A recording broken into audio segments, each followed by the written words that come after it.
Bom dia, buenos dias, bonjour. Very welcome to Lisbon, very happy to have you here.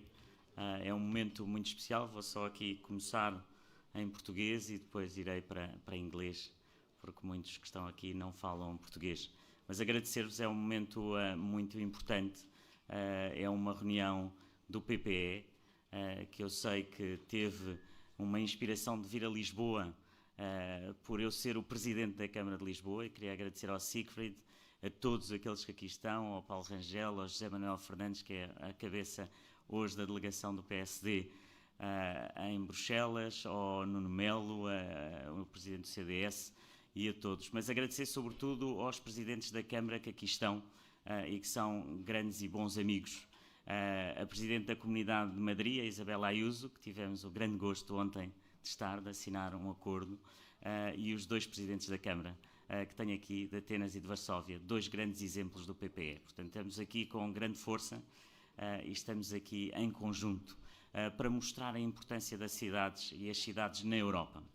And so that's what I'm going to speak today, to have you here and tell you first a little bit about the story of my election, because I think it's a story that is very interesting for the EPP, very interesting for the future.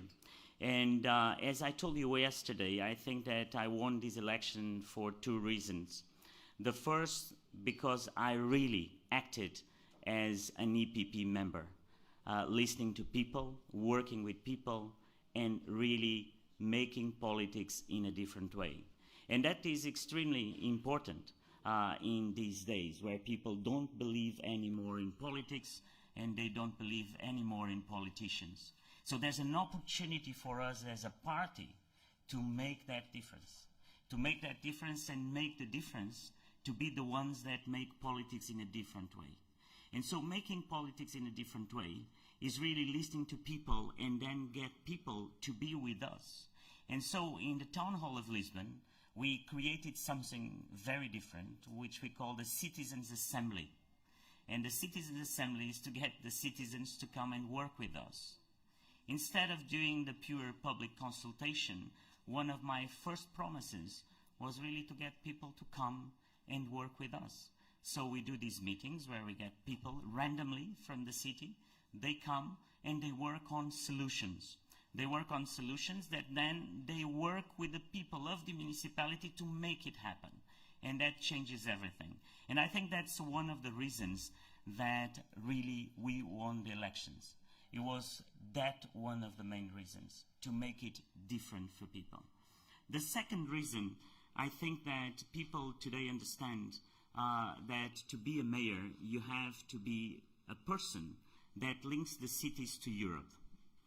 And so the mayors of the past, or I would say the typical mayors today, they should adapt to something that before they would do a link in between the local town hall and the country, and today they need to do it with Europe. And I think that people understood that better than politicians, and better than prime ministers, and better than countries. And so I think that link between the cities in Europe, it's the link that I wanted today to talk about because of the Next Generation Europe program.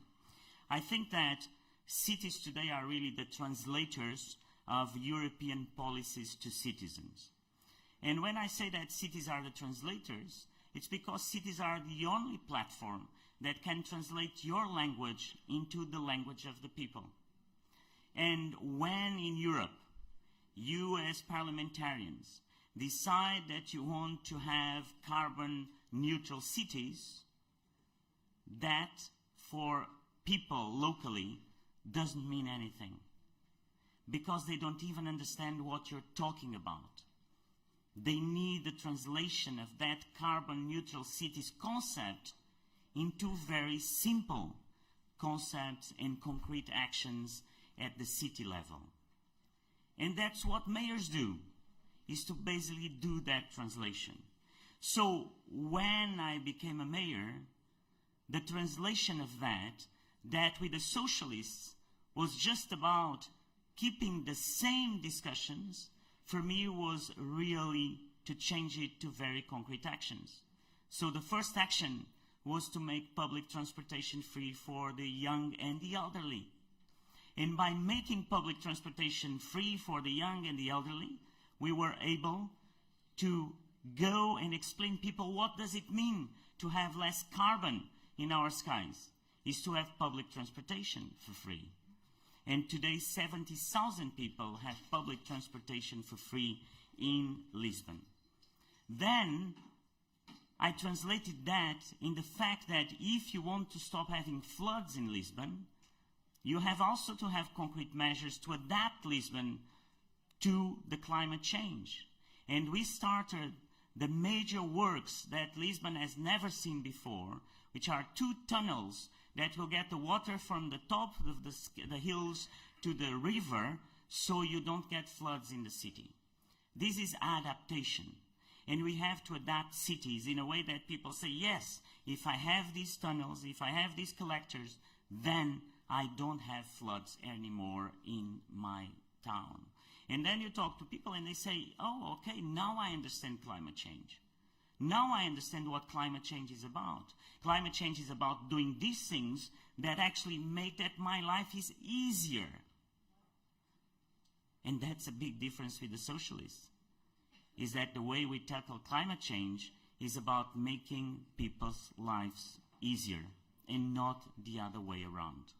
And so when we go on this narrative, that is not a narrative, is the fact of explaining very easily to people what these discussions are about. We can talk also in Europe about a health union. But if we talk about a health union, what does it mean for the people on the ground? We translate that in Lisbon in different actions, in having a free health plan for the Lisbon people. So people in Lisbon can have access to a doctor. And today we have 7,000 people in Lisbon that can have access to a doctor, which before was not possible, because they were waiting for months and months to have access to a public doctor. And so, translating these actions, I think that's what the EPP can do. And that's what mayors can do. And then people understand what you do. You know, we have, and I was the Commissioner for Innovation and Science. I spent 5 years dealing with universities, with startups. But in my job, I was rarely talking to mayors. I confess myself, as a Commissioner for Innovation, I rarely talk to mayors. I talk to Ricardo Rio, that is there, the great mayor of Braga. And Ricardo, we had these conversations because he is also a mayor in Portugal that makes this link to Europe in a different way. But I think it's also your effort as European parliamentarians, as people that work for the good of Europe, to do these translations. And doing these translations in actions is very difficult because you have to put dates, you have to be able to do concrete things, and you have to do it in a way that people feel it. So when I tried to translate the idea of innovation to Lisbon, I came on to the ground saying, I'm going to create this unicorn factory. And people called me crazy. How on hell is going to create this unicorn factory? What is a unicorn factory? And I said, I'm going to transform Lisbon in a capital of innovation, to get people from other places to come to Lisbon. I want the big companies of the future to come to Lisbon, not the big companies of today, because the big companies of today, they are big, so they are where they are. But I know that the big companies of the future, if I settle them in Lisbon, then I will have a different economy. So we started that, people made fun of it, and then suddenly 1 year later, we got 11 unicorn companies that have settled their business in Lisbon. 2 from the US, 1 from Israel, from India. I was just yesterday sitting with another unicorn that has created more than 50 jobs as they started, 50 jobs in Lisbon. Others have created 100, 150 jobs, all in Lisbon, and in 1 year. You know how many unicorns you have in Portugal altogether? 7. We attracted to Lisbon 11 in 1 year. And so those actions are the actions that really can make a difference. But if you want to make that difference, you need the help of Europe. And I think that the Next Generation Europe program was probably the best invention that you've had in the European Parliament, in the European Commission, and with the Council. And the European Next Generation program can really help us on this translation. That's, for me, the tool that should be the tool that would help us. But unfortunately, what happened in a country like Portugal is that only 10% of that Next Generation Europe came to the cities. Only 10%. And the way that the government designed this program was not to help the private sector. Of course we need help in the public sector, but the balance was totally unbalanced. So we designed a program that should have been focused on cities, because the cities are these platforms of change, but no. What the government did was basically to do a platform to basically allocate that money to only the public sector, or I think the big majority of the money is going to the public sector and not to the right places. So let me tell you, as a friend and as one of yours, what I think are the big difficulties today for us as mayors. And I'm sure that Ricardo will then tag along with my comments. First, I know that the EPP fought a lot for this Next Generation Europe package to be longer, to go to 2027. That didn't happen. So we have an impossible deadline. So that impossible deadline has an effect on choices that is absolutely ridiculous. You have 2026, so you know that you have to do everything before 2026. So what do? Do you do new projects, or you try to grab the projects that already exist to put the money? And if you want new projects, you really have to change the deadline. So my ask to you is that we can change this deadline at least to 2028. And I know that you've asked for 2027 as a party, but today it's impossible. It's impossible to do all these projects. We have big projects in Lisbon, one specifically, which will be the unicorn factory of the sea, the oceans, that I cannot get done if you don't change the deadline. So that's my first ask to you.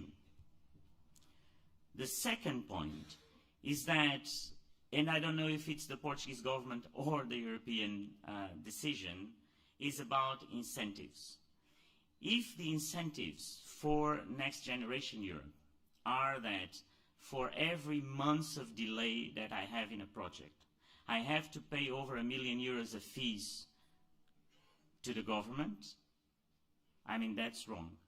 If by any chance I cannot finalize my project by the deadline, I have to get all the money back that you've sent me, it doesn't work.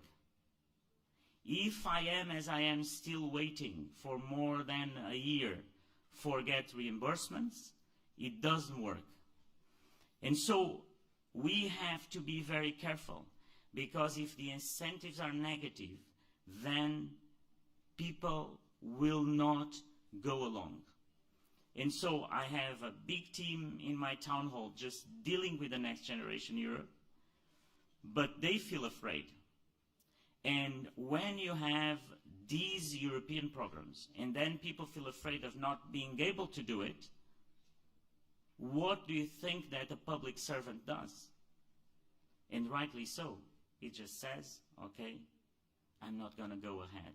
So we have really to review the way that we have designed these incentives. And finally, the third point that I wanted to get across today to you about Next Generation Europe is the one that I think is central to everything. Being a European like I am, always defending Europe, I think Europe should not be a European project that we go on just checking lists to have all the checklists right to have the project. What do I mean by that? I think that one should look at the purpose of projects, not only if the project checks the list of environment, if checks the list of digital, if checks the list of everything that we know that is what Europeans want. And I am that European. I want my projects to be sustainable, I want my projects to be digital, but I want my projects to have a purpose, and my projects to get us to have results. And today, sometimes we feel, and I feel in my teams, that when I'm applying to these projects, I'm not making my people think what's the purpose of the project. But they're saying, oh, does it check the list what they want? Oh, they want us to say this. They want us to say that. They want us to apply and have this wording. No, but that's not the point. The point is that is this project will be transformational? Is this project be a project that will transform the Portuguese economy? That's the point, you know. And I think that somehow, in the middle of all the red tape and bureaucracy, we lost track of that.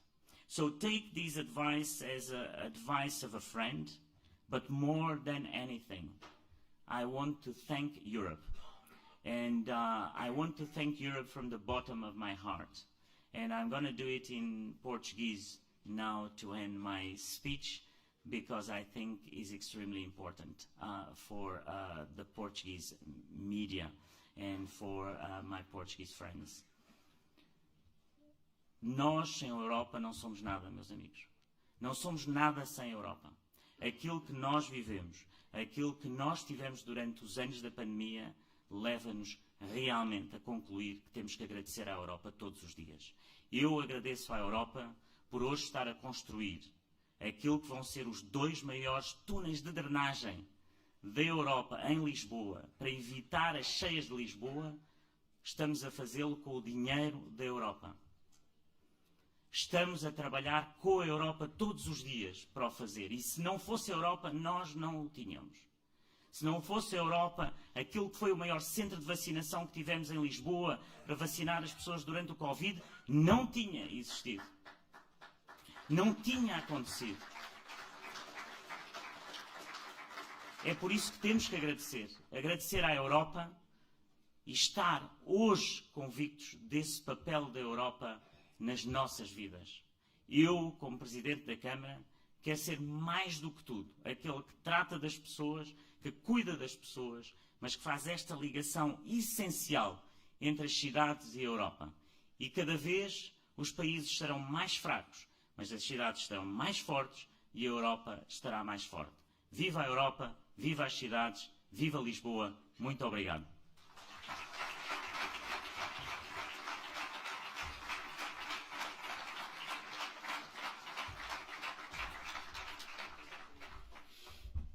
Bom dia. Welcome, I will speak in Portuguese. Queria cumprimentar o Sr. Presidente da Câmara Municipal de Lisboa e nele cumprimento e saúde todos e todas as autarcas. Saudar todos os meus colegas eurodeputados.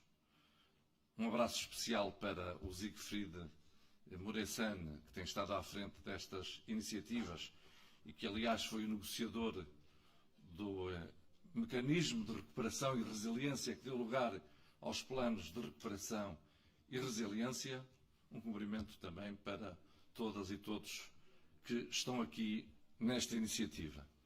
O Partido Popular tem sido solução, tem estado na gênese e depois também na negociação, quer dos fundos, quer deste programa histórico. Não sei se será o único na nossa história mas é um programa histórico e sem precedentes. É que é pela primeira vez que a União Europeia vai aos mercados se financiar para depois dar dinheiro, milhares de milhões aos Estados-membros, para eles investirem nas suas economias. É preciso que isto corra bem. Porque se nós quisermos repetir, isto tem mesmo de correr bem, e eu espero que não se repita, porque isto era sinal que as nossas economias voltariam a ter uma espécie de uma pandemia. Mas também nos traz uma obrigação adicional. É que há muita gente que não tem consciência que a dívida dos planos de recuperação e resiliência vai ser paga até 2058 pelo orçamento da União Europeia. E isto custará cerca de 15 mil milhões de euros por ano, o que nos obriga desde já a procurar novas receitas que não penalizem os cidadãos europeus, mas que também evitem cortes no futuro, e por isso a boa execução do PRR é uma obrigação. E uma obrigação até para não penalizar as gerações futuras. E eu disse a data. Esta dívida será paga até 2058. Esta é uma oportunidade histórica que não podemos desperdiçar. Tem como objetivo reforçar as nossas economias, dar-lhes mais resiliência, mas depois também modernizar os Estados-membros. E aqui fica desde logo a pergunta: onde é que estão as medidas estruturais para verdadeiramente modernizarmos Portugal? Onde é que está a transformação que devia de acompanhar os investimentos? É evidente que entro logo aqui numa questão. É que não basta, nem se deve fazer a pergunta o que é que há aí a fundo perdido, como tantas vezes tenho dito. Nós devíamos saber o que é que queremos. Nós tínhamos que definir o nosso desígnio nacional. Onde é que queríamos estar em 2030 em termos da educação, da formação profissional, das nossas exportações, em termos das nossas competências, da educação, da investigação, do combate à pobreza. E depois todos contribuirmos para esse objetivo com as nossas ações e com os nossos programas. É inaceitável, como eu referi, perder-se esta oportunidade. E há aqui algo que me entristece. É que os governos, alguns governos, e sobretudo o governo de Portugal, também lhe dá jeito de não ter este desígnio e esta visão. É que assim vai fazendo o que lhe dá jeito em cada momento. Vai procurando a sua sobrevivência política. Utiliza estes fundos para financiar a sua ideologia e, sobretudo, o Estado. É inaceitável, por exemplo, não estarmos a utilizar estes recursos para criar instrumentos de capitalização para as empresas, de forma a elas fazerem face às altas taxas de juros, ou não estarmos a apoiar mais as famílias. Eu costumo dizer que temos uma tempestade de milhões. É que não é só este PRR que está sempre a crescer. Por más razões, tivemos mais 1.600 milhões de euros em relação ao que estava inicialmente previsto, porque não respondemos à pandemia como devíamos. Agora, com a negociação do Siegfried Muresan, temos mais 700 milhões do REPowerEU para a energia. Era desde logo importante sabermos onde é que vão ser colocados esses 1.600 milhões de euros adicionais, ou como é que vão ser investidos os 700 milhões também adicionais. Eu estou aqui a olhar para dois parceiros sociais da CIP e das IPSS, das Misericórdias. Estou a olhar aqui para dois parceiros que vão intervir, dos parceiros sociais. Estou a falar da CIP, estou a falar da União das Misericórdias, que sabem bem as necessidades e aquilo que é necessário. E como também tenho referido, nós, em vez de sermos meros utilizadores, devíamos ser programadores dos fundos, e já era tempo de ser programadores dos fundos para não perdermos estas oportunidades. E não é difícil utilizarmos estes recursos para a competitividade, para a coesão territorial, para o aumento dos salários. Tudo isto é possível. Não nos falta dinheiro e é inaceitável não ter um mínimo de ambição com estes enormes recursos que a União Europeia nos disponibiliza. Por isso se exige um governo competente, um governo que atue com transparência e que dê e fortaleça o país nas áreas que bem necessita. Todos os anos falamos de incêndios. Onde é que estão recursos para a política florestal? Todos os anos vamos ter problemas com o abastecimento público de água. Onde é que está projetos para resolver a eficiência e até a interligação dos sistemas? E termino com esta ideia. É competitividade, é sustentabilidade, mas também tem de ser coesão territorial e nós pusemos isso no nosso programa. E não pode existir um pensamento único neste país, pensando-se, por exemplo, que já há abastecimento público e saneamento básico em todo Portugal. Não há.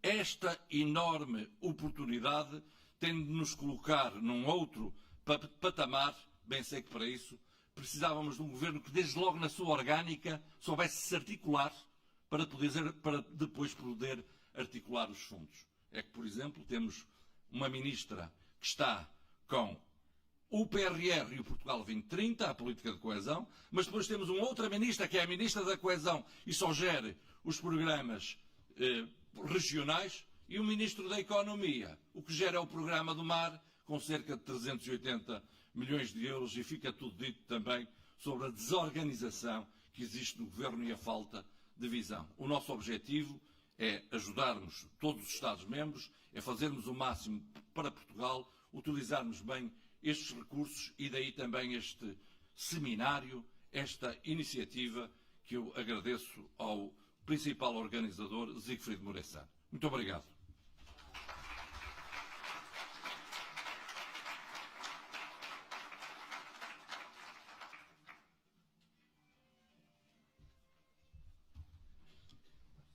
Good morning, everyone, and thank you very much for joining us for this event this morning. On behalf of the EPP Group in the European Parliament, we are very delighted to be in Lisbon today, to be here amongst friends, to be here hosted by the two member parties of the EPP from Portugal, to be here hosted by José Manuel Fernandes, the head of the Portuguese delegation in the EPP Group, by Nuno Melo, co-president of the Portuguese delegation in the European Parliament, and of course the president of CDSPP, Paulo Rangel, vice president of the EPP Group. I see with us also Alvaro Amaro, Maria Graça Carvalho, Lídia Pereira, colleagues who represent Portugal in the EPP Group, in the European Parliament, and who work every week to make sure that the voice of Portugal is heard, to make sure that in all decisions which we make in the European Parliament, on the budget, on agriculture, on fisheries, on industry, the decisions are good for Portugal and they take into account the needs of Portugal. I would like to say a special word of appreciation to Carlos Moedas. We came to Lisbon to show our support, our appreciation for him, and to learn from him. Because 5 years we had the chance in Europe to work together with him in his function as Commissioner for Research, Science and Innovation. And we saw how he helped modernize the whole European Union to make it more innovative, to make it more science-based, and now we see how he is doing this concretely in Lisbon as Mayor of Lisbon, and I can say the people of Lisbon are lucky to have Carlos Moedas as Mayor in this time.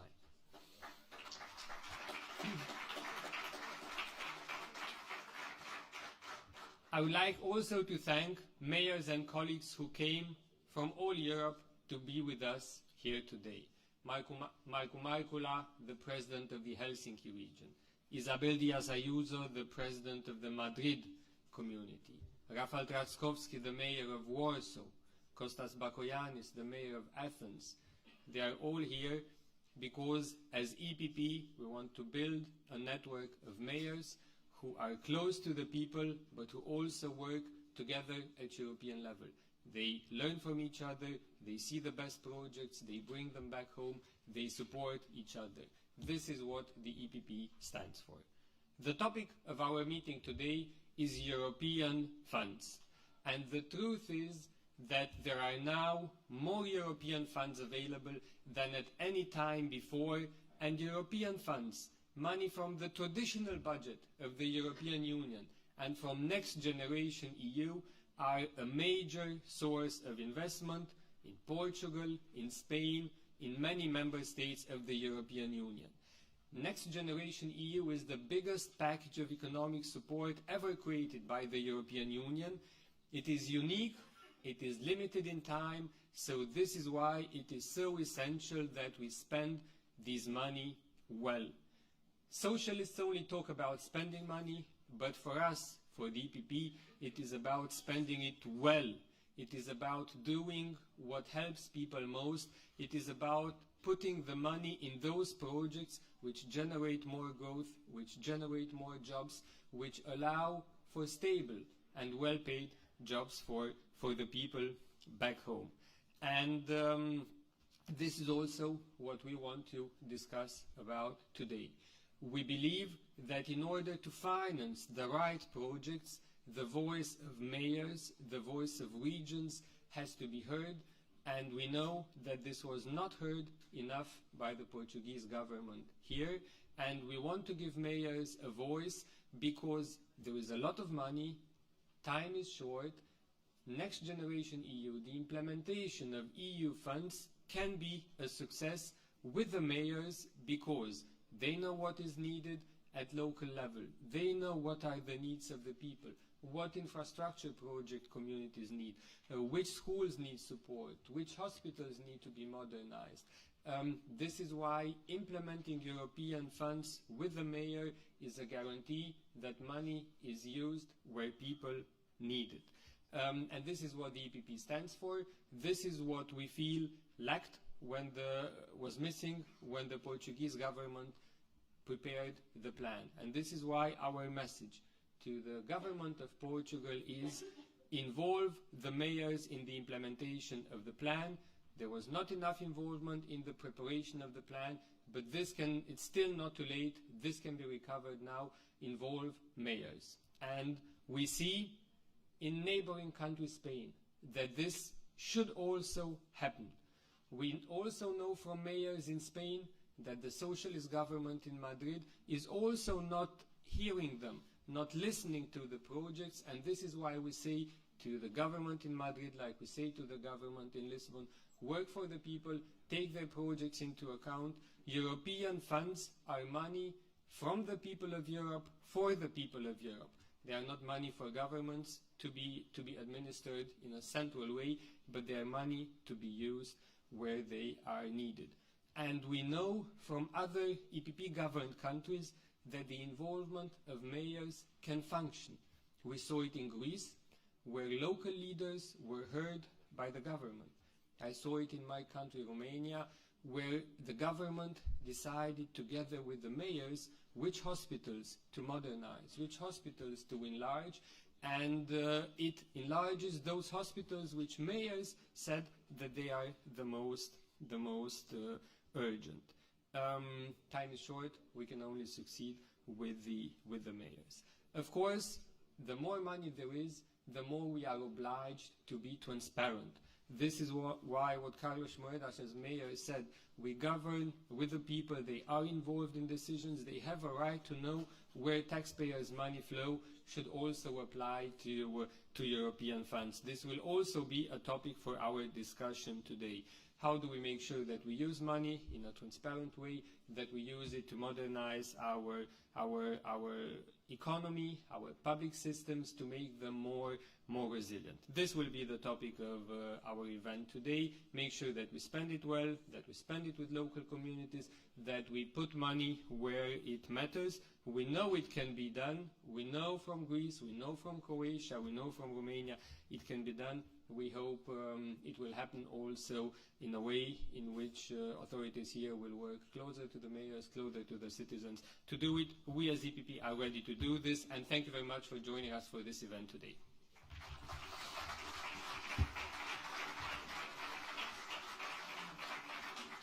Now, before I go, let me just invite up here to the panel the first panel, because we will have two panels today.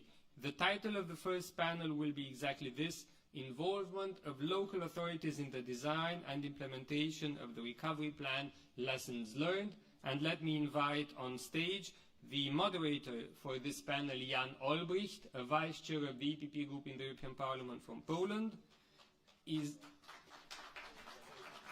Isabel Benjumea, member of the European Parliament from Spain and vice president of the Committee on Regional Development in the European Parliament, Rafał Trzaskowski, the mayor of Poland, the mayor of Warsaw, and Poland would be much better off today if Rafał Trzaskowski would be the mayor of Poland or #1 in Poland. Antonio Saraiva, the president of the Confederation of Portuguese Business,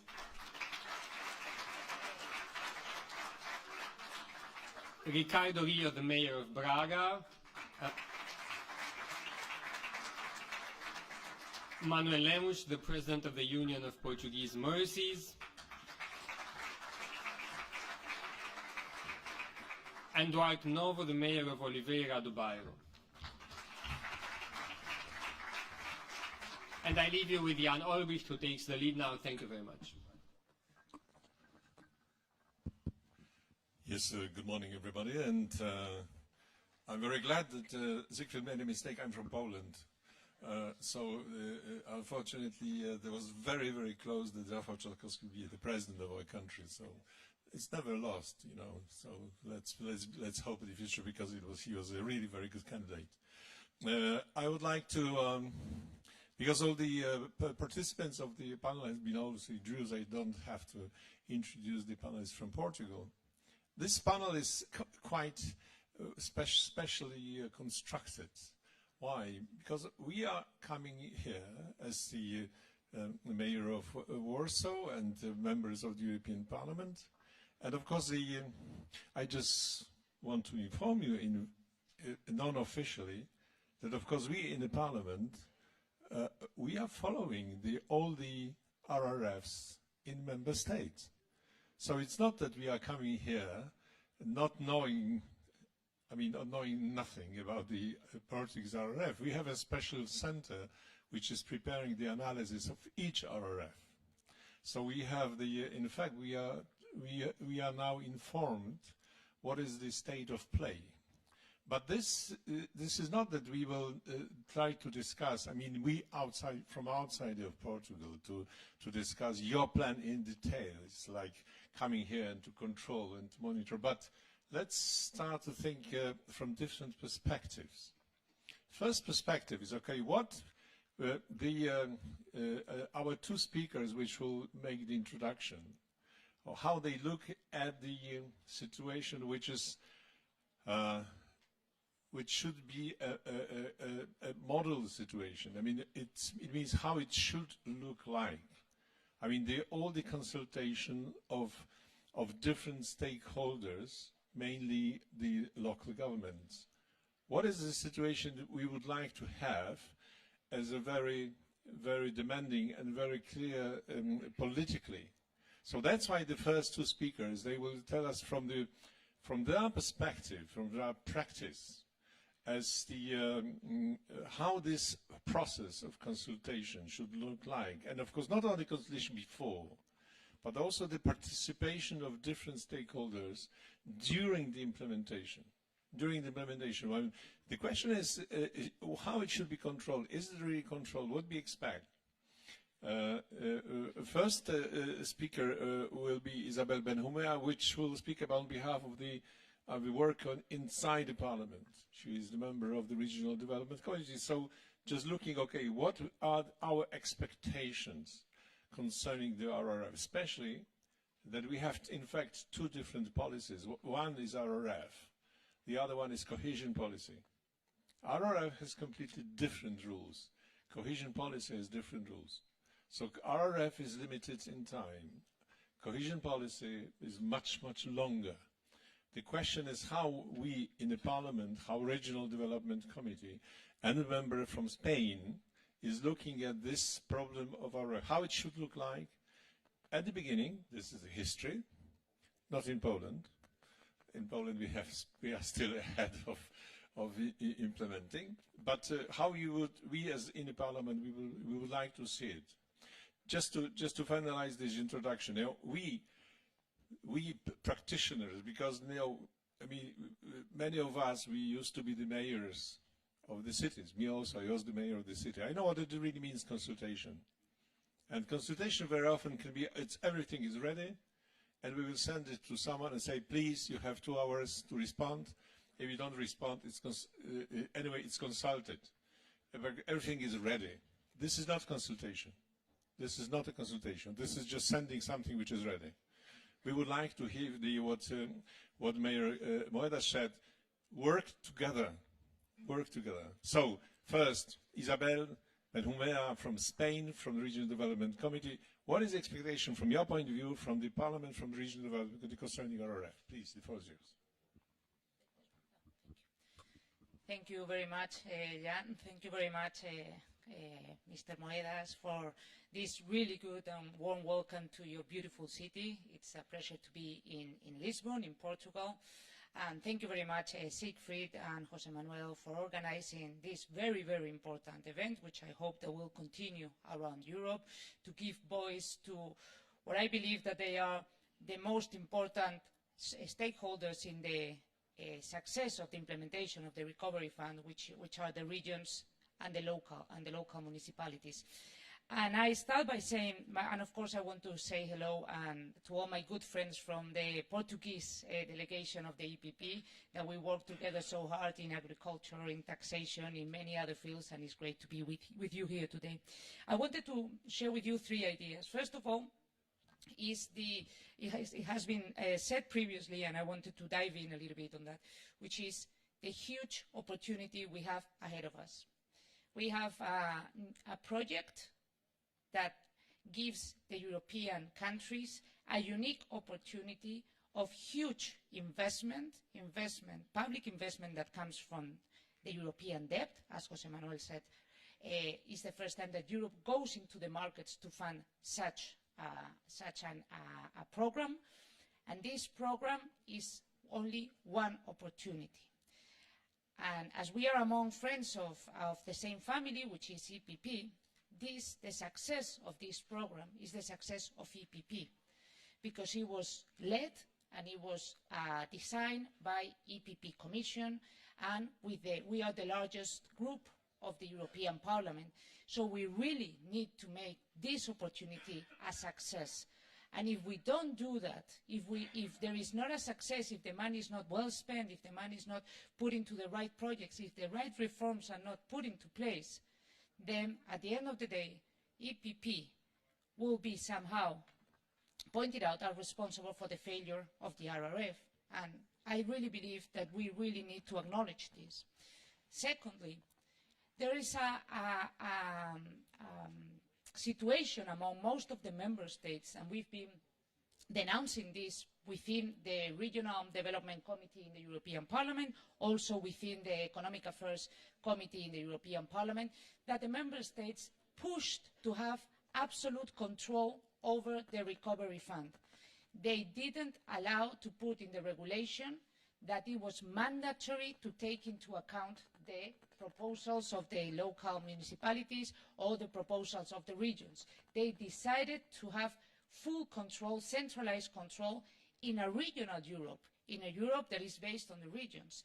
I can use the example of Spain, and especially we have here Isabel Díaz Ayuso, President of the region of Spain, where thanks to the independence that the region of Madrid have, the citizens in Madrid have much more opportunities, and right now living in Madrid gives you much more opportunities to find a job, to start a company. So how come when you design a program that it has happened in Spain, you do not take into account the proposals that the mayors, that the presidents of the regions put into place? And what is more important, nobody is really paying attention to the that the Commission is receiving from the regions. The Committee of the Regions has had very, very tough reports saying the regions are not being heard, and the Commission is not reacting to this. And I really would like to raise my voice to say to the Commission, you really need to put pressure on the Member States to take into account what the regions and the municipalities have to say. And the third point that really struggles me and worries me a lot, this is public money. This is money that comes from the taxpayers, the European taxpayers. It's money that we will have to pay back in 2053. It's money that right now we don't have clear data on how well spent, how is it being spent. Right now we don't have European data on the implementation of the Recovery Fund. There is no full transparency on how the money is being spent, and this is something we cannot accept. Right now the responsibility on the implementation of the spending of the money relies in each of the Member States. Some are being transparent, which is good, but others are not. It's the case of Spain. Right now we do not know where the money is. We do not know if the money is being spent or not. We don't know which projects right now are being funded with this money, and we cannot allow this to happen within the European Union with the taxpayers' money.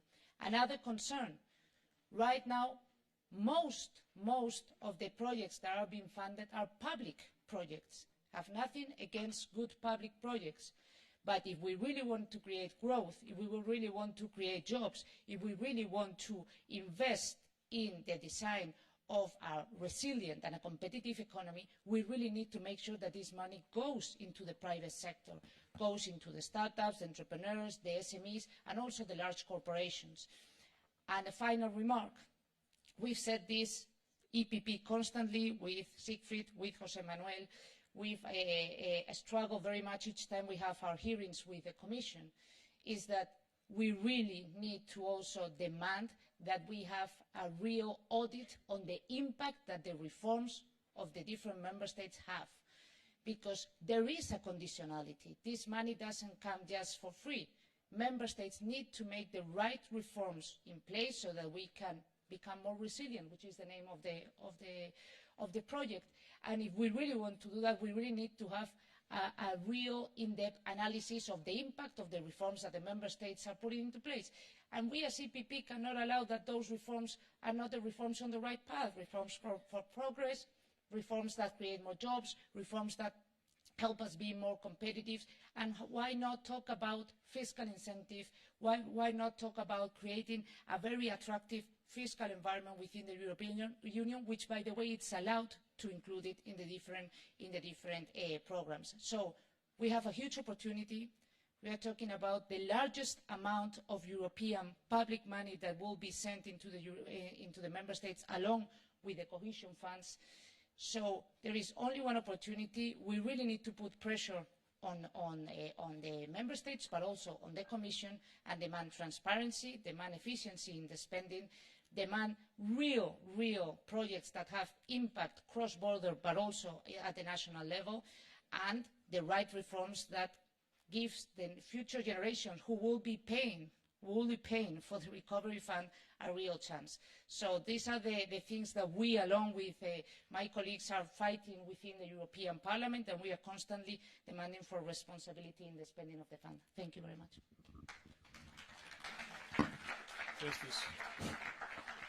This was a very good remark, because the difference between the RRF and cohesion is that the RRF is mainly based on milestones. So that's when milestones, so the Member States, they don't feel obliged to show what is inside the milestones. Whereas in cohesion, there are projects, so we know.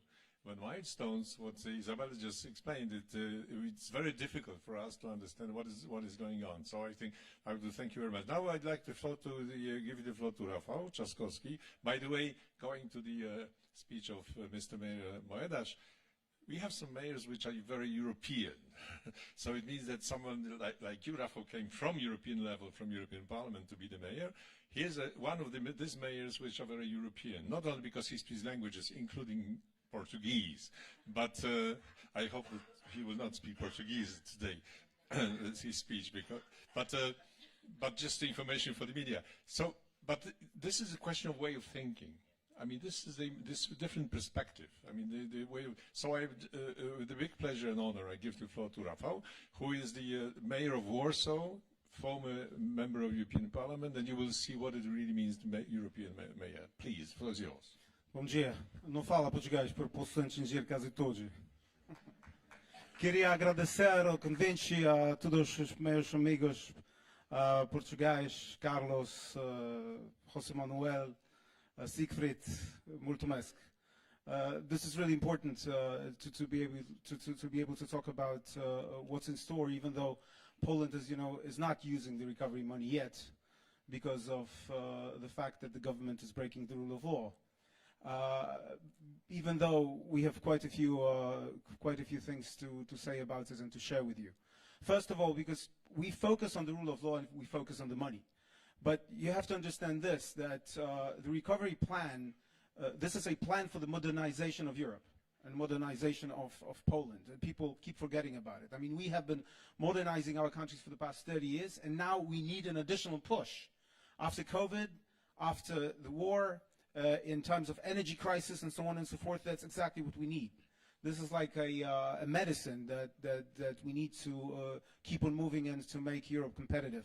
And if you look at the recovery plans for some of our countries, the agenda is there. And by the way, this is an agenda that includes the work of the regional governments and of the mayors. Because if you talk about the agenda, this is innovation, digitization, green agenda, even urban planning is there.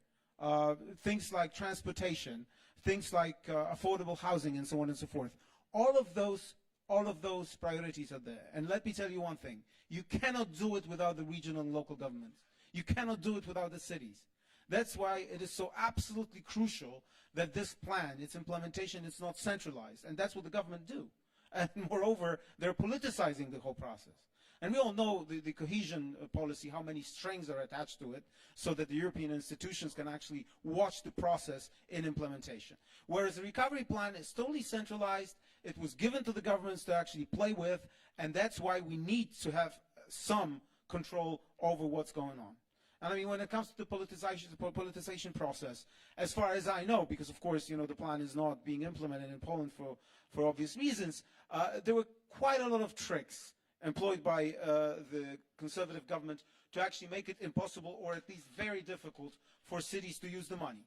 For example, when it comes to buying low-emission buses, you know, the procurement is so small, only for 20 or 30 or 40 buses, as to make it almost impossible for the big cities to use it. So we need the regional authorities to be consulted, and it's not only in the preparation process, because of course that's long gone, but when it comes to evaluation and putting it all in practice.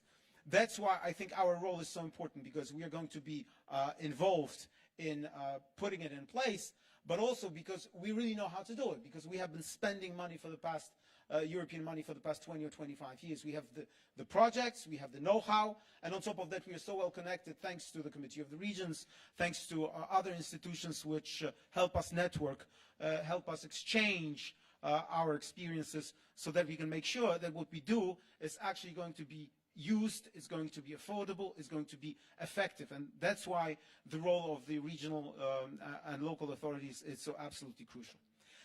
And I would end with one thing, with one plea, because I keep on fighting for it with the Committee of the Regions, with the Eurocities, with the Pact of Free Cities.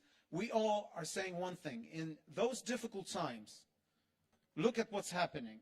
Most of the responsibility for most of the challenges that are ahead of us are shifted to the local and regional authorities. I'm not responsible for dealing with pandemics. I'm not responsible for dealing with wars and refugees. I'm not responsible on paper for dealing with energy crisis. Yet I'm dealing with all of those things in Warsaw. And I would submit to you that's more effectively than the central government.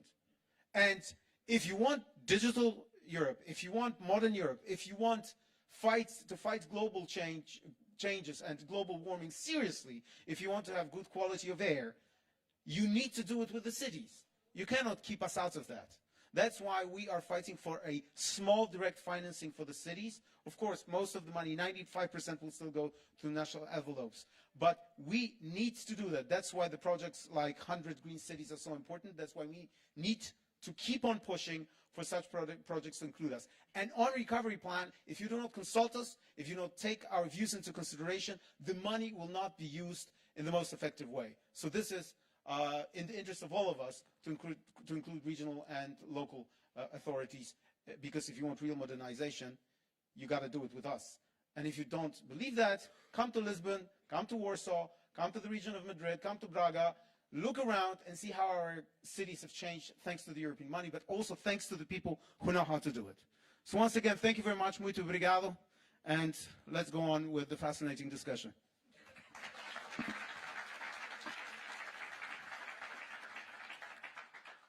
Yes, that was a European voice from Poland. And okay, so they are the perspective from outside of Portugal. Let's look on the situation in Portugal. So I'm together with Siegfried and José Manuel. We are the members of the special group which is monitoring the plans in each European country. So we are trying to follow the information, what information we can get. And of course, this information, when I was preparing myself, I read that in Portugal you have a functioning monitoring committee. And I would like to ask, among the other things, Mr. Antonio Saraiva, President of Confederation of Portuguese Business, what is the reality in Portugal? I mean, do you have this kind of strong participation of different stakeholders, including business, in this monitoring and implementation, etc.? Please, the floor is yours.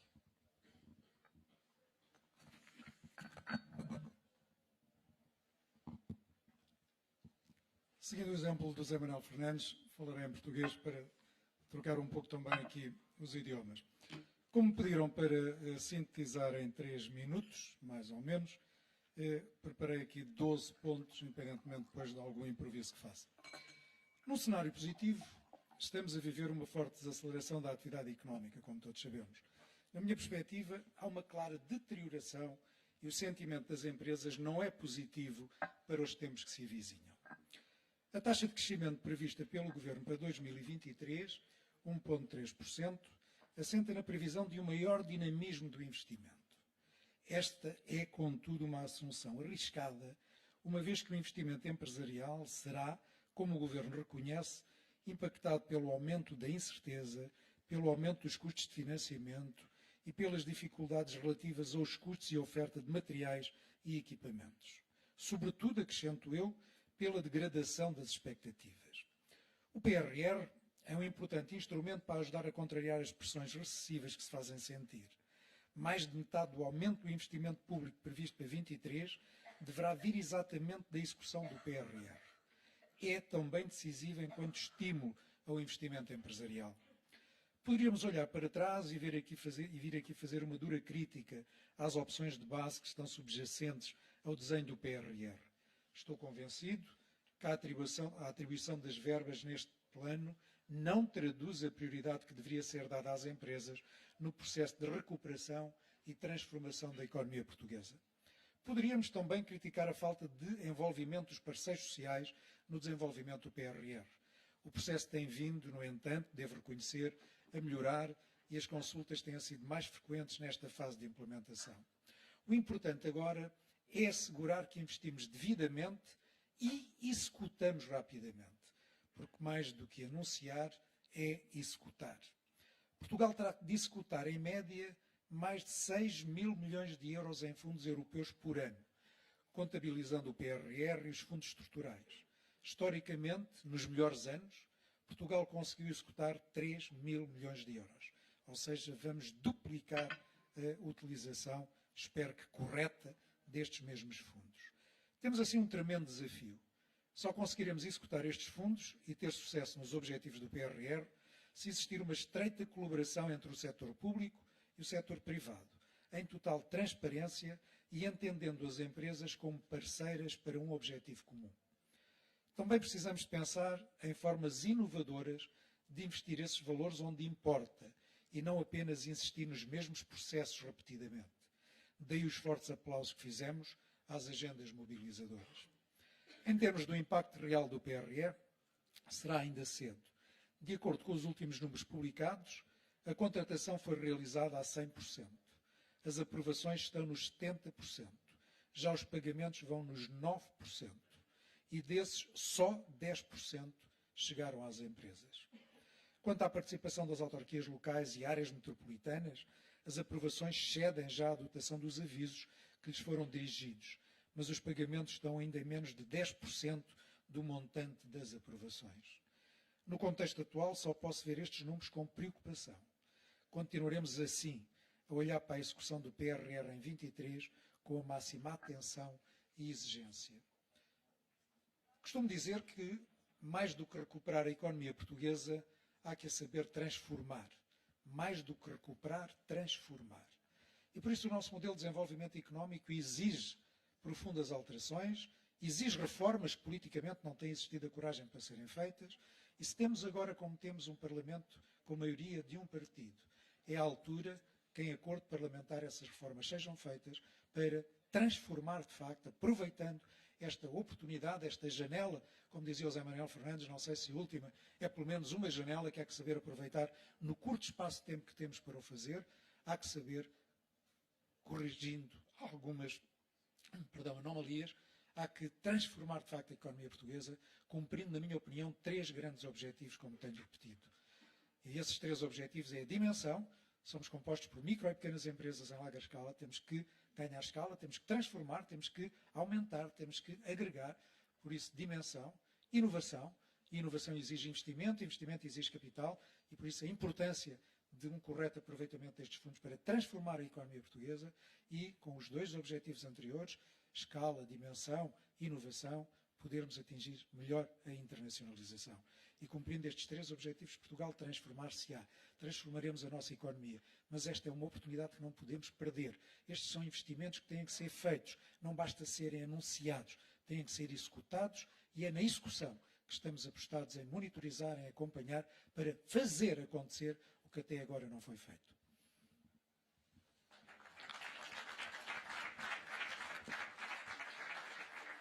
Yes, thank you. And now, because we have 2 mayors in the panel, so I will ask both of them, of course, something which is linking directly to the topic of this panel, which is what about consultation with local government in Portugal? And what about the participation in the implementation of the program, which is ongoing? This is the first element. But this first element. Second element, I would like to ask the mayor of Braga. You know, when Mayor Moedas explained the strategy of Lisbon, in fact, it was about the changing the approach. This is about the reforms, reforming the behavior of the local. You have in the Portuguese plan, you have more than 30 big reforms. 30 big reforms. I mean, these reforms cannot. 34, I think. So without the local government, these reforms will not be possible to be made. So I think that the question is, what about consultation of the local authorities, and what about the participation of the local authorities in the reforms? What Isabella said at the beginning, it's not just about money, because the money cannot be spent without reforms. So if there is no reforms, the money will not be spent. So the floor is yours. Thank you, Jan, and greetings to all the participants. Special thanks to Siegfried and José Manuel Fernandes, all dear colleagues from the European Parliament, dear colleagues from the Committee of the Regions, mayors, meu caro amigo Carlos Moedas, nosso belíssimo anfitrião. It is a pleasure to participate in this session, even if the news that I can share about the Portuguese implementation of the National Recovery and Resilience Plan are not so good. Especially in terms of what was the process that led to this moment. As it was mentioned, the RRF was brought to light in a very special moment in Europe, gathering the will of all the member states, gathering an expectation that it will be something that will cause a huge impact and a big transformation in all the territories.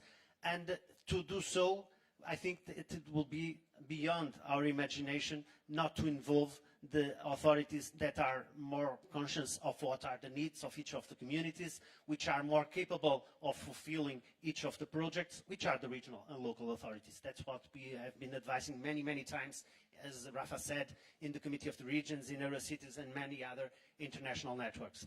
And in Portugal, we had a very nice strategic document that was initially prepared by the current Minister of Economy, but then when it was translated to the actual National Recovery and Resilience Plan, it was a big source of disappointment, because it didn't fill the expectations, it didn't engage most of the stakeholders, not only the local and regional authorities, but as we've heard, the other civic society stakeholders. And the projects were mainly decided on a centralized basis, and centralized based in many levels. Centralized based because they focus mainly in the needs of the national government, of the national authorities, rather than the other institutions. Centralized because the management was fully concentrated in Lisbon and in the national government, and didn't, for instance, took into account the recommendation that we had in the northern region to allocate a specific amount of the funds directly to the region, which was by then 47% of the funds. It was centralized in terms of geography, because we looked at projects and they were mainly distributed to the metropolitan areas of Lisbon and Porto, even if some other cities all across the country had the same needs and had the same will to develop projects. Braga, which is one of the major cities in Portugal in terms of growth of population, in terms of economic development, as I used to kid, only appeared once in the National Recovery and Resilience Plan, and it was in the word Bragança. So it was not for Braga itself. We saw that all over the territory, and I think that was a misconception of the National Recovery and Resilience Plan. But then what we saw, it was also that, for instance, even when we had specific priorities that were interesting, for instance, the investment on cultural sites and cultural equipment, they were all concentrated in the ones that belong to the national state. So every single venue that belongs to a local authority or that is implemented in the territory wasn't eligible for that type of funding. And I think that after this process, things have been slightly improving. We have been watching a lot of calls being issued, and in Braga, good things are happening. We have just approved an application to do the biggest students' residence, new students' residence in the country, with an investment of over 25 million euros for 700 beds. We have been approving several applications in terms of refurbishment and reconstruction of households for families that are low income, and according to the Primeiro Direito program, we are now investing over 10 million euros in hundreds of houses for families, but there's still a long way to go. And I think that for the future, I'll just end sharing 4 brief concerns. One is reinforcing Carlos' idea about the time of implementation, because it's not only about the time for new projects, even for the ones that are being developed, and taking into account the current circumstances, we are having a huge difficulty to have people applying for the tenders, to have the projects processed. And so I think that an extension of the timing is crucial to be successful in this area. The second is connected with cost, because now we are looking at what is the difficulty to reach some supplies in terms of raw materials for the construction sector, for instance. We are looking at difficulties in terms of cost of energy. We are looking at difficulties in terms of lack of workers. And this is increasing hugely the cost of all the projects, which obviously creates a big difficulty for the implementation of them. The third dimension, which is very connected with Portugal, and you mentioned about reforms, we are going under a decentralization process right now. And I think under many difficulties, there is something that this decentralization process is showing to light, which is the lack of responsibility and commitment of the national government to crucial areas and the well-being of the people.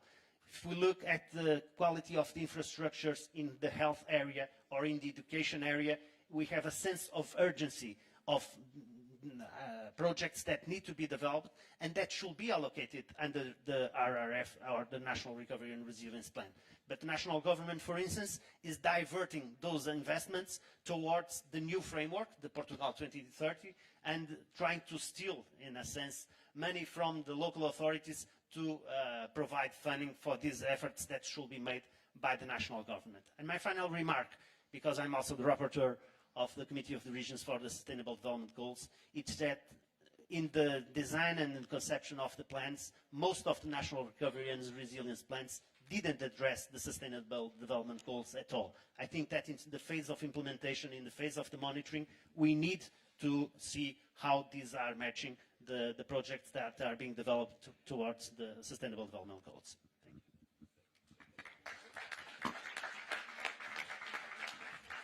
Yes, thank you, Ricardo. And let's not forget that the whole RRF has been created because of, firstly, because of the COVID. So this was the first reaction. Let's find the money on the market. Let's make the urgent and temporary solution, and let's make it quick and fast, etc. But because of this COVID, the element of social pillar of this is from the very beginning very important. And then you look at all the documents. You have the climate, you have digital, but also social. So the question is, what about participation of stakeholders from this sector, from the social matters in Portugal? So I would like to ask Mr. Manuel Lemos, the President of the Union of Portuguese Messes. Please, the floor is yours. Muito bom dia. Eu queria começar por agradecer este convite, nomeadamente o convite do José Manuel Fernandes, para falar um pouco sobre como é que nós olhamos para a implementação do PRR, nomeadamente na sequência das vicissitudes que Portugal e a Europa têm vivido na sequência do Covid.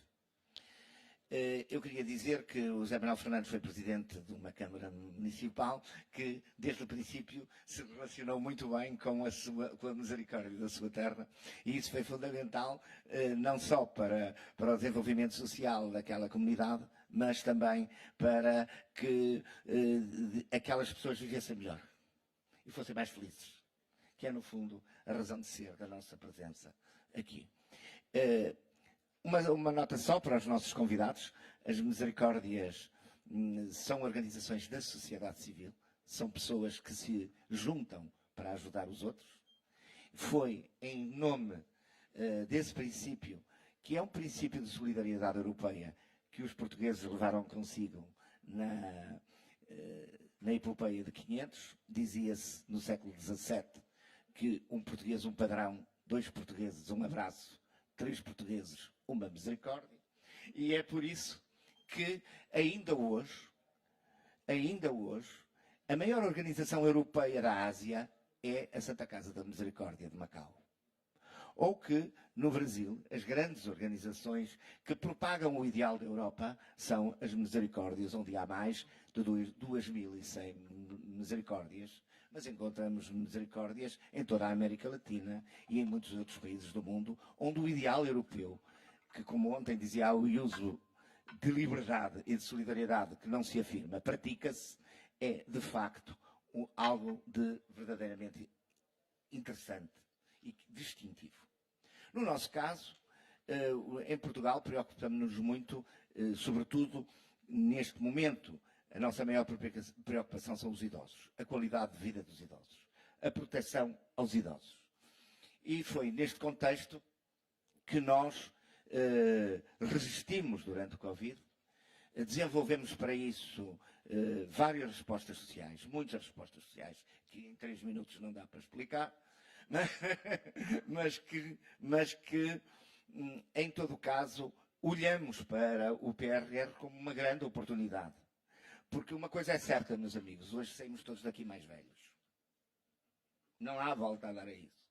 E, portanto, temos que olhar para a demografia e para a longevidade de uma maneira serena, mas séria. O PRR, nessa matéria, tem-nos desiludido. E tem-nos desiludido por 2 motivos.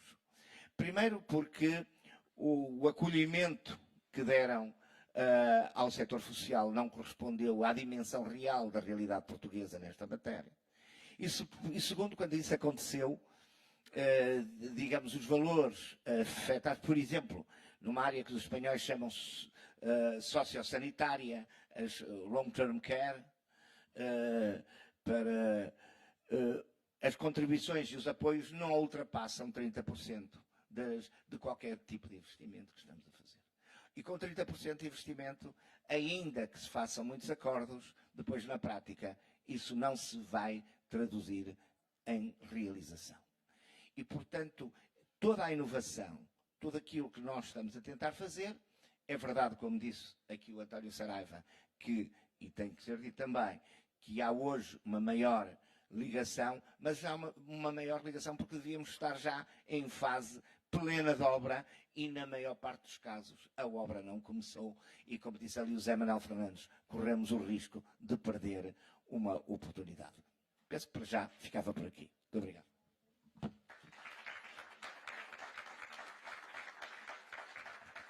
Yes, so this is once again showing that what we would like to know is not only how much money is possible, the money is first how the money is spent, but what about the results? What about the achievements? What about the consequence? How the money is spent in terms of concrete elements? I mean, Isabella has told about at the beginning, but we are still in the same level. Of course, what we are really interested is what is the consequence, the result of this money. This is not the question of, okay, there is the money, we should spend it. I mean, this is not the political way of thinking. The political way of thinking is how to make it correctly, how to make the real results. And our last panelist, not least, Mr. Duarte Novo, who is, if I can pronounce it very correctly, Mayor of Oliveira de Beiro. It's okay. So let's go to the point. Let's be very frank, because this is the last panelist.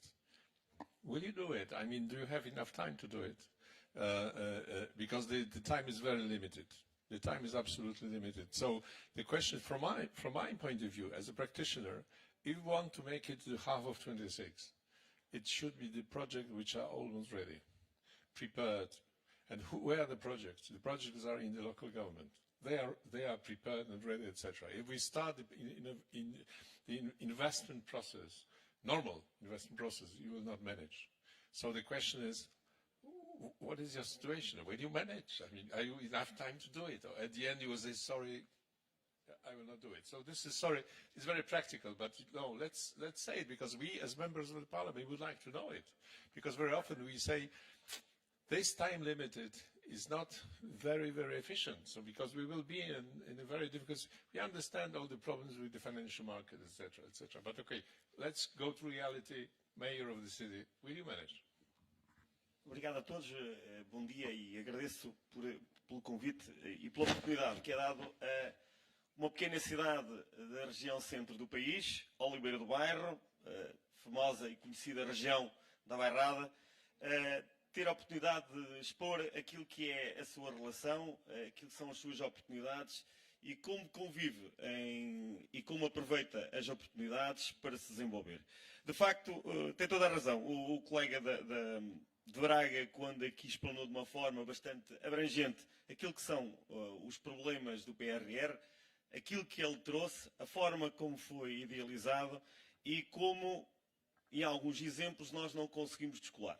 E eu pego aqui em 2 ou 3 exemplos, foi-me pedido para ser objetivo, e eu vou ser extremamente objetivo. Eu pego na estratégia da habitação local, algo que o município de Oliveira do Bairro aproveitou e está a aproveitar, mais uma vez indo atrás de fundos, mas que é algo extremamente necessário, mas que depois esbarra em algo que nunca aconteceu no nosso país. Foi uma reforma na parte imobiliária e naquilo que são as políticas imobiliárias de um país. Repare-se, o município de Oliveira do Bairro, com projetos prontos, com tudo tratado, esbarra-se num problema de não conseguir adquirir habitações para recuperar e colocar no mercado de arrendamento ou vendê-las ou cedê-las aos estudantes, às famílias que estão mais carenciadas. Há um ano que tentamos comprar casas e há um ano que não conseguimos comprar. Existe no município de Oliveira do Bairro cerca de 6.000 casas, fogos, que estão desabitados. E a estratégia do município não passa por construir novas, passa por recuperar aquelas que estão abandonadas e dar vida novamente à cidade, ao centro e às suas vilas. E nós não o conseguimos porque existe um aparelho burocrático por trás de tudo isto que nos impossibilita de rapidamente chegar, rapidamente conseguir adquirir, quando é um mercado que está numa explosão de preços e impossibilita completamente uma autarquia de fazer essa aquisição. Deveria de existir uma reestruturação completa nesta matéria, em primeiro, antes de nós começarmos a investir. 2026 é muito curto para nós conseguirmos fazer estes investimentos. O município não tem 10 milhões, tem 6 milhões destinados para fazer este investimento. Já localizou muitas casas, mas não consegue desbloquear. E pego noutro exemplo rápido. Expansão industrial e crescimento industrial. Nós não podemos crescer se nós não tivermos empresas, não tivermos indústrias. Como é que o município consegue arrancar com zonas industriais, expandir? O município de Oliveira do Bairro está a expandir 100 hectares em locais estratégicos do seu crescimento, se depois, para conseguir adquirir um terreno, demora 3 a 4 anos. O aparelho burocrático é de tal forma que até para fazer uma expropriação nós demoramos muitos anos. Como é que nós conseguimos responder a um empresário que solicita a disponibilidade de infraestruturas? Como é que eu consigo chegar à Europa, lhe oferecer, quando eu e os meus colegas da minha região propusemos que uma das necessidades que devia de ser incluída no PRR era uma ligação rápida à Espanha e, de seguida, à Europa. Porque é que isto não é colocado como um dos objetivos do PRR? Quando nós, há vários anos e há muitos anos, colocamos como bitola essencial para o desenvolvimento do território, crescimento económico e social também. Se nós estamos, durante anos, ou se criamos um conjunto de entraves para que os municípios possam se exercer aquilo que são as vontades europeias, aquilo que são as vontades da sua população, aquilo que é a vontade de uma região e de um país, como é que nós conseguimos gastar rapidamente os dinheiros? É para aqui que eu entendo em particular, que o investimento deve ser efetuado. A iniciativa privada, que é descurada, mas a iniciativa pública poderia perfeitamente ir de encontro à iniciativa privada, mas vê-se limitada com este tipo de circunstâncias. O colega de Braga falava na descentralização de competências, que de facto nós estamos a trabalhar com descentralização de competências sem meios ao lado para conseguir atingir aquilo que são os objetivos primários da descentralização de competências. Nós não conseguimos impulsionar a nossa educação se não tivermos os meios. Os equipamentos têm que ser reestruturados e ainda não sabemos ao certo como é que vão ser financiados. Nós, em Oliveira do Bairro, decidimos que devíamos de ter preparados um conjunto de projetos para que, quer eles sejam financiados ou não, porque a nossa estratégia não pode ser só atrás do financiamento da Europa. Nós temos que pensar e temos que indicar à Europa onde queremos estar e quais são as premissas que nós queremos. E é isso que nós tentamos fazer em Oliveira do Bairro, transmitindo isso, definindo claramente qual é a nossa estratégia e onde nos queremos situar. Quer a nível social, quer a nível económico, quer ao nível cultural também. Claro que somos um município com 23 mil habitantes, somos um dos mais pequenos municípios da região de Aveiro. Mas eu entendo também que não é só o município de Oliveira do Bairro que importa, mas sim toda a região, porque toda a região pensa exatamente da mesma forma e aqui os autarcas estão na mesma linha a pensar em quais são as medidas que entendem fulcrais para o desenvolvimento da sua região e, em particular, com esta ligação. Obrigado.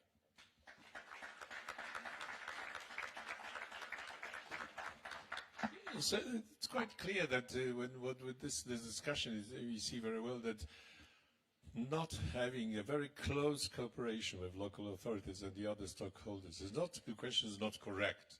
This is just a very serious mistake. this is a serious mistake, because this mistake which can be very costly. Because if there is no close cooperation, it came from the outside of Portugal, but also from Portugal. I mean, this is the same. We have about 10 minutes for 2-3 questions to the panelists. Next, I will ask Gilles Manuel to make the summary of this debate. But if you have any questions or remarks to the panelists, please raise your hand and introduce yourself. Anybody wants to take the floor?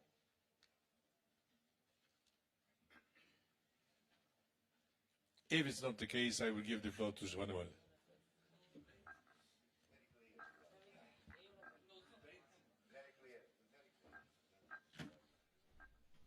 I will speak again in Portuguese, please.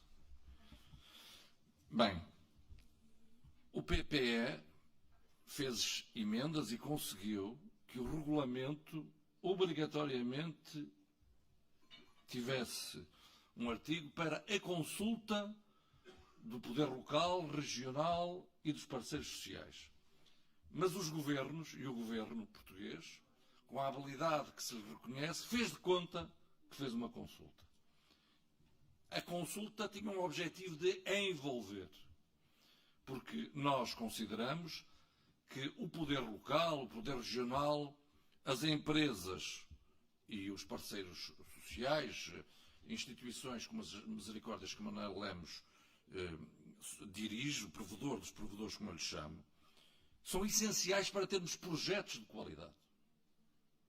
Nós precisamos de projetos de qualidade. E eles conhecem, melhor do que ninguém, o que a realidade pede. E ajudavam não só a elaborar um plano, como depois os regulamentos. É que há regulamentos que impedem aquilo que a realidade precisa. Regulamentos que são essenciais depois para a boa execução. Quantas empresas são obrigadas a torturar projetos para eles caberem nos regulamentos, colocando elementos que não servem para nada. E por isso, o envolvimento do poder local é uma condição de sucesso, como ficou bem claro, e dos parceiros sociais e das empresas e das instituições de solidariedade, são essenciais para o sucesso e para a execução do PRR.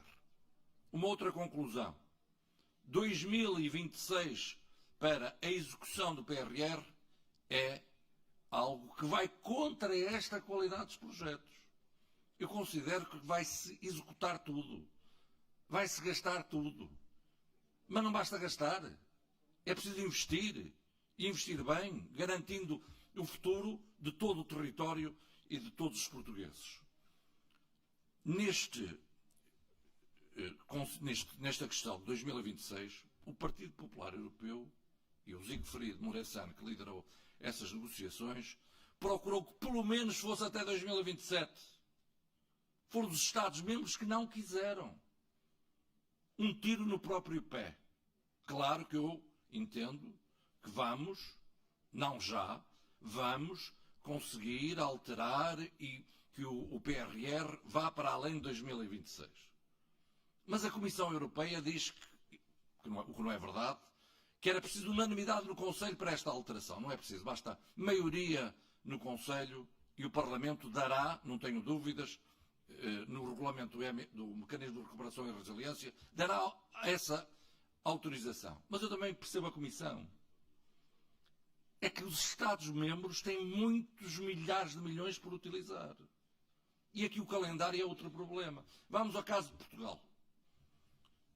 2014, 2020 tem de ser executado até 2023 este ano. Eles até dizem que é até junho, mas é até 2023. Temos cerca de 4.500 milhões de euros por usar. Nós dizemos que o Portugal 2030 é de 2021 a 2029. E é. Mas nós já estamos em 2023. E são 23 mil milhões de euros. E porque não executamos estes 4 mil milhões de euros do Portugal 2020, qual é que vai ser a execução financeira do Portugal 2030 este ano? Zero.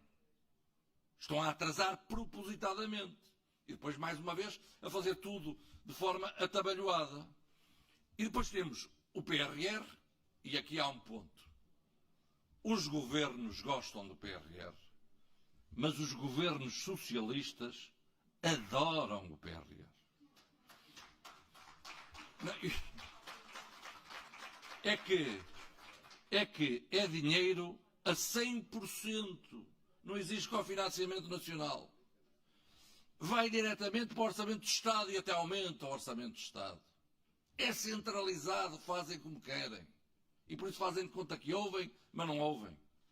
E depois utilizam este calendário, estes montantes, em função também do calendário eleitoral. Quando é que são as eleições? Vamos agora acelerar. E depois quando é que são as outras? Agora depois temos o Portugal 2030. Mas isto é governar a favor do partido, não é governar a favor do país. E é importante é que se governe a favor de todo um objetivo e a favor de Portugal. Houve aí um ponto que o PRR é um insucesso total. Não há projetos transfronteiriços. Não se procurou aquilo que era fundamental para nós, como era a união da energia e interconexões. Se olharmos para o objetivo do digital, aqui também não há nenhum investimento nessa área. E, portanto, voltando ao outro ponto, calendário, eu considero que vamos aumentar o prazo. A própria Comissão vai vir, estou convencido com essa proposta, só que a Comissão, se vier agora, vai relaxar outra vez os Estados-membros e eles voltam a atrasar a execução, uma execução que é absolutamente essencial. Agarro aqui num outro ponto que foi os autarcas têm cada vez mais competências e o PRR não olha para a questão da pandemia, para a questão dos efeitos da guerra, em que são os autarcas os primeiros a estar no terreno e a darem respostas. Mas depois, os governos centralistas nem sequer dão os meios para se fazer face a essas respostas que são muito mais rápidas e eficientes por parte do poder local. Uma outra questão é a transparência. E aqui nós fizemos outra coisa que não foi dito ainda, mas que posso dizer. Nós propusemos que no regulamento um artigo para que houvesse uma plataforma digital para conhecermos todos os beneficiários finais do PRR. E para sabermos onde é que o dinheiro está a cair. Para mim é inacreditável, mas, por exemplo, em Espanha não se sabe onde é que o dinheiro do PRR está a cair e que projeto está a financiar. Isto é uma coisa verdadeiramente inacreditável, mas está-se a passar. E, portanto, nós queríamos uma plataforma digital, uma coisa simples, para sabermos quais são os projetos e os beneficiários finais do PRR. O Conselho, os Estados-membros não aceitaram. Tivemos que nós e a Comissão Europeia fazer uma declaração, que ficou anexa ao regulamento, para que existisse este objetivo e se recomendasse aos Estados-membros para seguirem esta prática. Só isto evitava, por exemplo, a duplicação de projetos. Uma outra conclusão em relação à articulação de fundos.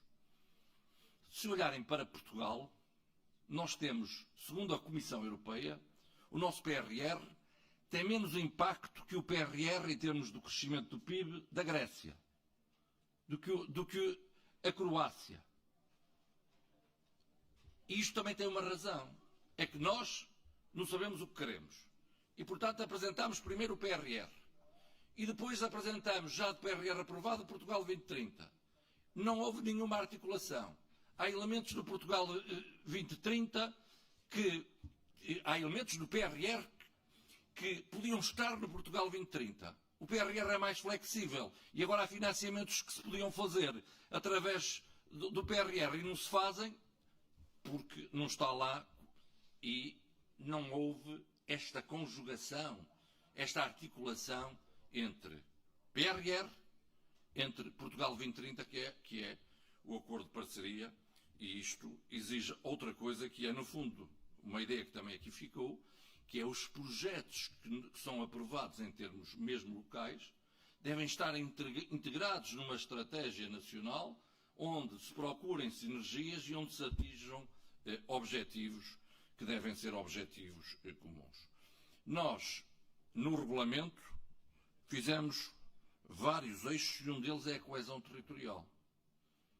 Precisamente a pensar, outro foi para as PMEs, precisamente a pensar no objetivo do poder local, na integração, no seu envolvimento, porque a competitividade é essencial. Mas não há competitividade sem coesão também. O social e o desenvolvimento social é crucial, mas para isso também é preciso desenvolvimento económico. E António Saraiva e Manuel Lemos são dois exemplos e dependentes das suas intervenções, no fundo, esta complementaridade e estes objetivos. Quando nós dissemos, e às vezes referimos, como aqui também foi dito, que isto é uma oportunidade perdida, ela já está a ser uma oportunidade perdida. Pelos atrasos que estamos a ver. Pela falta de qualidade de projetos, porque eles não podem ser feitos de um dia para o outro. E depois fazem-se formas muito fáceis de se executar o dinheiro. Agora o financiamento de alguns projetos, dizia o Manuel Lemos, é 30%. Se houver dificuldades de implementação, eles aumentam o financiamento para os mesmos projetos, passa para 100 e já está executado. Só que isto não é estratégia nenhuma. Isto é a mesma coisa que se está a fazer agora para executar o Portugal 2020. Aquilo que nós temos que ser é mais exigentes. O poder local tem força, tem que exigir o seu envolvimento, ainda no PRR. Como foi referido, nós temos um adicional de 1.600 milhões de euros, porque respondemos pior à pandemia. A Roménia tem uma diminuição de cerca de 2.000 milhões de euros em relação ao PRR inicial. Estes 1.600 milhões de euros podem dar para complementar ou fazer aquilo que não estava previsto. Onde é que vão ser colocados? É preciso fazer esta pergunta. O nosso PRR, em relação ao inicial, nas subvenções, tem mais 1.600 milhões de euros que já estão aprovados. Agora, com o REPowerEU, que o Siegfried negociou para a energia, tem mais 700 milhões. Portanto, ainda há gente que diz que tínhamos 3,9 mil milhões de euros de subvenções. Não. Temos 3,9 mil milhões mais 1.600 milhões. Temos 15,5 mil milhões em subsídios. Mas agora vamos ter não só 15,5 mil milhões, vamos ter 15,5 mil milhões mais 700 milhões em subsídios. Nos empréstimos só quisemos 2,7 mil milhões de 14,2 mil milhões disponíveis. Agradeço muito a qualidade das intervenções. O Ricardo Rio, que também ele é um autarca modelo, também aqui deixou bem expresso que as autarquias não foram envolvidas, o que é lamentável. E esse envolvimento não é por vaidade dos autarcas, não é por reforço do poder dos autarcas, é pelo interesse nacional, porque se tal acontecesse, até a democracia era mais respeitada e a vontade dos eleitores. É uma forma de combater o centralismo, mas era, sobretudo, um outro desiderato que era atingido. A qualidade dos projetos estava assegurada, porque desde logo havia mais previsibilidade. Muito obrigado. Temos agora um coffee break e depois voltamos para o segundo painel.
Dear colleagues, welcome back to the second session, the second panel of our event this morning. The title of our second panel is Enhancing Synergies Between the Recovery Funds and the Traditional EU Funds, Key to a Speedy Recovery and Resilience. We will have again a distinct panel with us for the second panel, but before the panel starts, we will have a key address by one of the most prominent EPP leaders at regional level in Europe, and this is the President of the Madrid Community, Isabel Díaz Ayuso. Isabel, thank you very much for being with us this morning. Thank you very much for coming from Madrid to Lisbon to be with the EPP, to be with your political family. Isabel is a winner. She won elections in Madrid. She will keep on winning elections in Madrid. And she is a developer. She develops Madrid. She makes Madrid attractive for entrepreneurs, for investments. She shows that job creation, growth can happen in Spain if political leadership is right. And I say if it happens, if it can happen in Madrid under her leadership, it can happen in the whole of Spain. We are very happy, Isabel, that you are with your political family, where you will always be received by friends. Internationally, we are happy to hear from you what happens in Madrid, how you are developing Madrid. Please, the floor is yours. Thank you for coming to Lisbon. You will always be a friend of Lisbon. The floor is yours, please.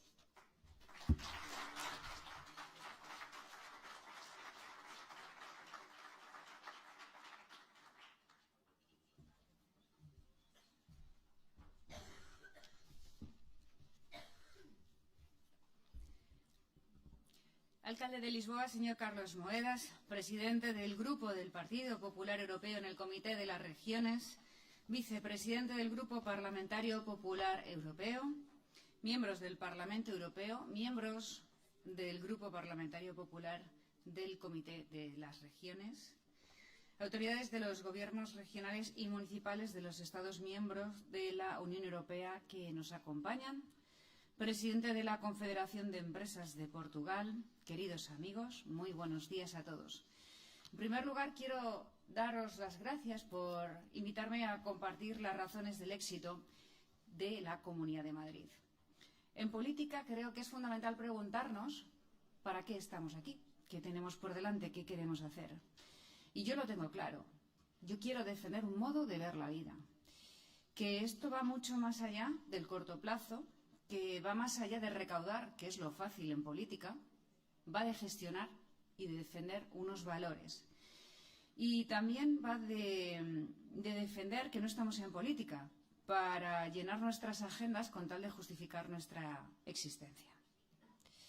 Si hubiera que resumir con dos palabras lo que estamos haciendo en Madrid a través de nuestras políticas, diría que defender la vida y la libertad, que son los dos bienes más preciados que tiene el hombre. Madrid está más de moda que nunca.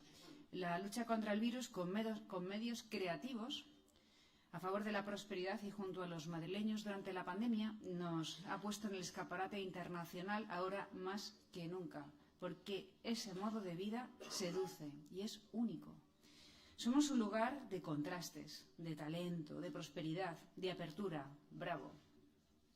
Somos el ejemplo de que el estado de bienestar se puede conjugar con una economía sólida, liberal, capaz de mejorar la vida de nuestros ciudadanos y, muy importante, sin arrebatarles sus proyectos, es decir, de respeto por el ámbito privado, de respeto por cada uno de ellos, sin hiperregulación, sin normas absurdas. Sobre todo también de respeto por la propiedad, por la empresa y por las familias. Por eso somos la economía más importante de España, con la menor deuda, con los salarios más altos, la que se financia por sí misma en los mercados, la que más empleo crea, donde más se reduce el paro, o, por ejemplo, donde más se concentra la inversión extranjera. Pero también somos un lugar en el mundo que sorprende por nuestra capacidad para albergar y organizar eventos de gran magnitud y en poco tiempo, como la cumbre de la OTAN, la cumbre del clima, la JMJ. Es la región que mantiene muchos hospitales públicos reconocidos a nivel internacional año tras año, el mejor sistema sanitario de Europa, uno de los mejores, y donde mira el talento ahora más que nunca para instalarse y desarrollar proyectos vitales. La elegida esta misma semana como la que tiene la mejor vida nocturna, también capital de los rodajes, de la cultura y de la digitalización. Y esto lo hemos logrado gracias a gobiernos del Partido Popular. En la Comunidad de Madrid llevamos bajando los impuestos de manera cuidadosa, eso sí. Llevamos 18 años bajando impuestos y apostando por la libertad y los resultados están a la vista de todos. Me gustaría resumir nuestras políticas en unos puntos. Una, fundamental, esa libertad económica y la apertura. Seguimos eliminando trabas a la actividad económica y comercial, además de tener una plena libertad de horarios comerciales donde un comerciante decide cuándo quiere abrir o cuándo quiere cerrar su negocio, porque para eso es suyo, y también los ciudadanos pueden elegir a qué hora quieren consumir. Ahora ya es posible operar un negocio en Madrid desde el mismo día en el que se firma la declaración responsable. Y también gracias a nuestra nueva ley de mercado abierto, la primera en España, un empresario asentado en cualquier lugar del país puede operar en la Comunidad de Madrid sin tener que añadir nuevas trabas burocráticas. ¿No creen que los autónomos, que los jóvenes empresarios, que todos los empresarios ya lo tienen muy difícil? Nosotros creemos en una fiscalidad justa que no sea confiscatoria. Por supuesto que hay que pagar unos impuestos, por supuesto que tiene que haber una burocracia, pero tienen que ser comedidos para que no acaben con las ganas, con el estímulo, con lo más importante que tienen las personas a la hora de poner en juego su patrimonio y el de sus hijos. De esta manera, hemos demostrado que somos una región competitiva, la más competitiva de España, y también una de las más competitivas actualmente en Europa, donde, por cierto, quienes menos tienen, menos impuestos pagan. Pero también somos la única que no tenemos unos impuestos propios inventados para intentar, de esta manera, recaudar y satisfacer la ambición de la recaudación de la Administración, que es ilimitada. También hemos presentado una nueva deducción para atraer inversión extranjera que va a ser un contrapeso a una nueva actuación del Gobierno de Sánchez contra los intereses económicos de la Comunidad de Madrid, creando de manera inconstitucional un impuesto anacrónico que apenas existe en la Unión Europea y que lo único que pretende, un Gobierno que ya recauda por sí mismo de manera multimillonaria, lo que pretende es que no llegue la inversión a Madrid, que es actualmente nuestro mayor pulmón, teniendo en cuenta que el 75% de la inversión extranjera viene allí, a Madrid.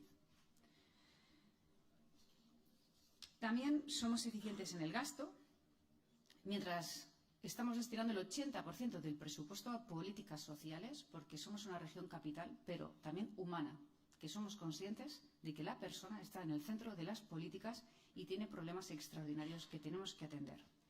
También estamos reduciendo la deuda pública y, de hecho, nuestro endeudamiento es del 13,6% frente al 127% del Gobierno central. No tenemos derecho a gastar lo que no tenemos, ni tampoco a endeudar a las generaciones futuras con una deuda que no han votado y que les va a comprometer y hipotecar el futuro. También seguimos avanzando en facilitar la libertad de la elección de los servicios públicos, porque para eso pagan los ciudadanos sus impuestos. Fuimos la primera región, y no sé si hasta la fecha la única todavía, no sé si hay más, que permiten que los ciudadanos elijan el colegio, el modelo educativo que quieren para sus hijos conforme a sus propias convicciones, y no a las preferencias y el gusto del burócrata. Donde de esta manera pueden elegir entre educación pública, privada, concertada, especial para los niños que tienen algún tipo de discapacidad y donde el 50% de la oferta pública es bilingüe para aquellos que quieran tener oportunidades las mismas que todos los demás. Los madrileños también eligen libremente el hospital, el centro de salud, el enfermero o el médico que quieran que les atienda. Que para eso pagan, insisto. Tenemos el gobierno más austero, el que menos gasto público genera, el que rinde cuentas siempre entre el Parlamento y entre los medios de comunicación con compromiso y también el que más aporta a la caja común de todos los españoles para sufragar servicios públicos. Pero también apoyamos a los ciudadanos en sus decisiones personales y entre ellas hemos querido dar un peso fundamental a las que están relacionadas con uno de los grandes problemas que tenemos en Occidente y especialmente en Europa, que es la maternidad, la paternidad y, por tanto, como consecuencia, la natalidad. Hemos puesto en marcha un plan novedoso con más de 80 medidas y 4.500 millones de euros para derribar esas barreras económicas de conciliación, de vivienda, etcétera, que impide que seamos en el futuro una región que pueda seguir adelante. En Europa tenemos cada vez más pueblos vacíos.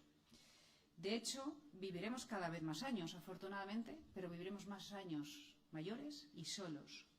Hay una gran crisis de valores que deja sola a la familia, que está fomentando las depresiones, que está aislando a la persona, a los niños que tienen graves problemas de acceso, bueno, no de acceso, sobre todo de adicción a nuevas tecnologías por un mal uso de las mismas, de adicciones a las drogas, de anorexias, de bulimias, de depresiones, y también entre los mayores, donde no para de crecer la soledad no deseada. Cada vez tenemos menos hijos, menos hermanos, menos tiempo los abuelos con los niños, cada vez nos vamos aislando más y más.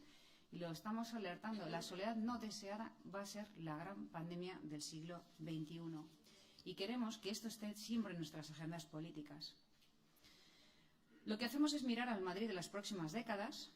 No estamos mirando solo a nuestros pies, queremos saber hacia dónde queremos caminar, cómo pensamos que puede ser la sociedad del futuro sin tener nosotros que transformarla ni dirigirla a conveniencia.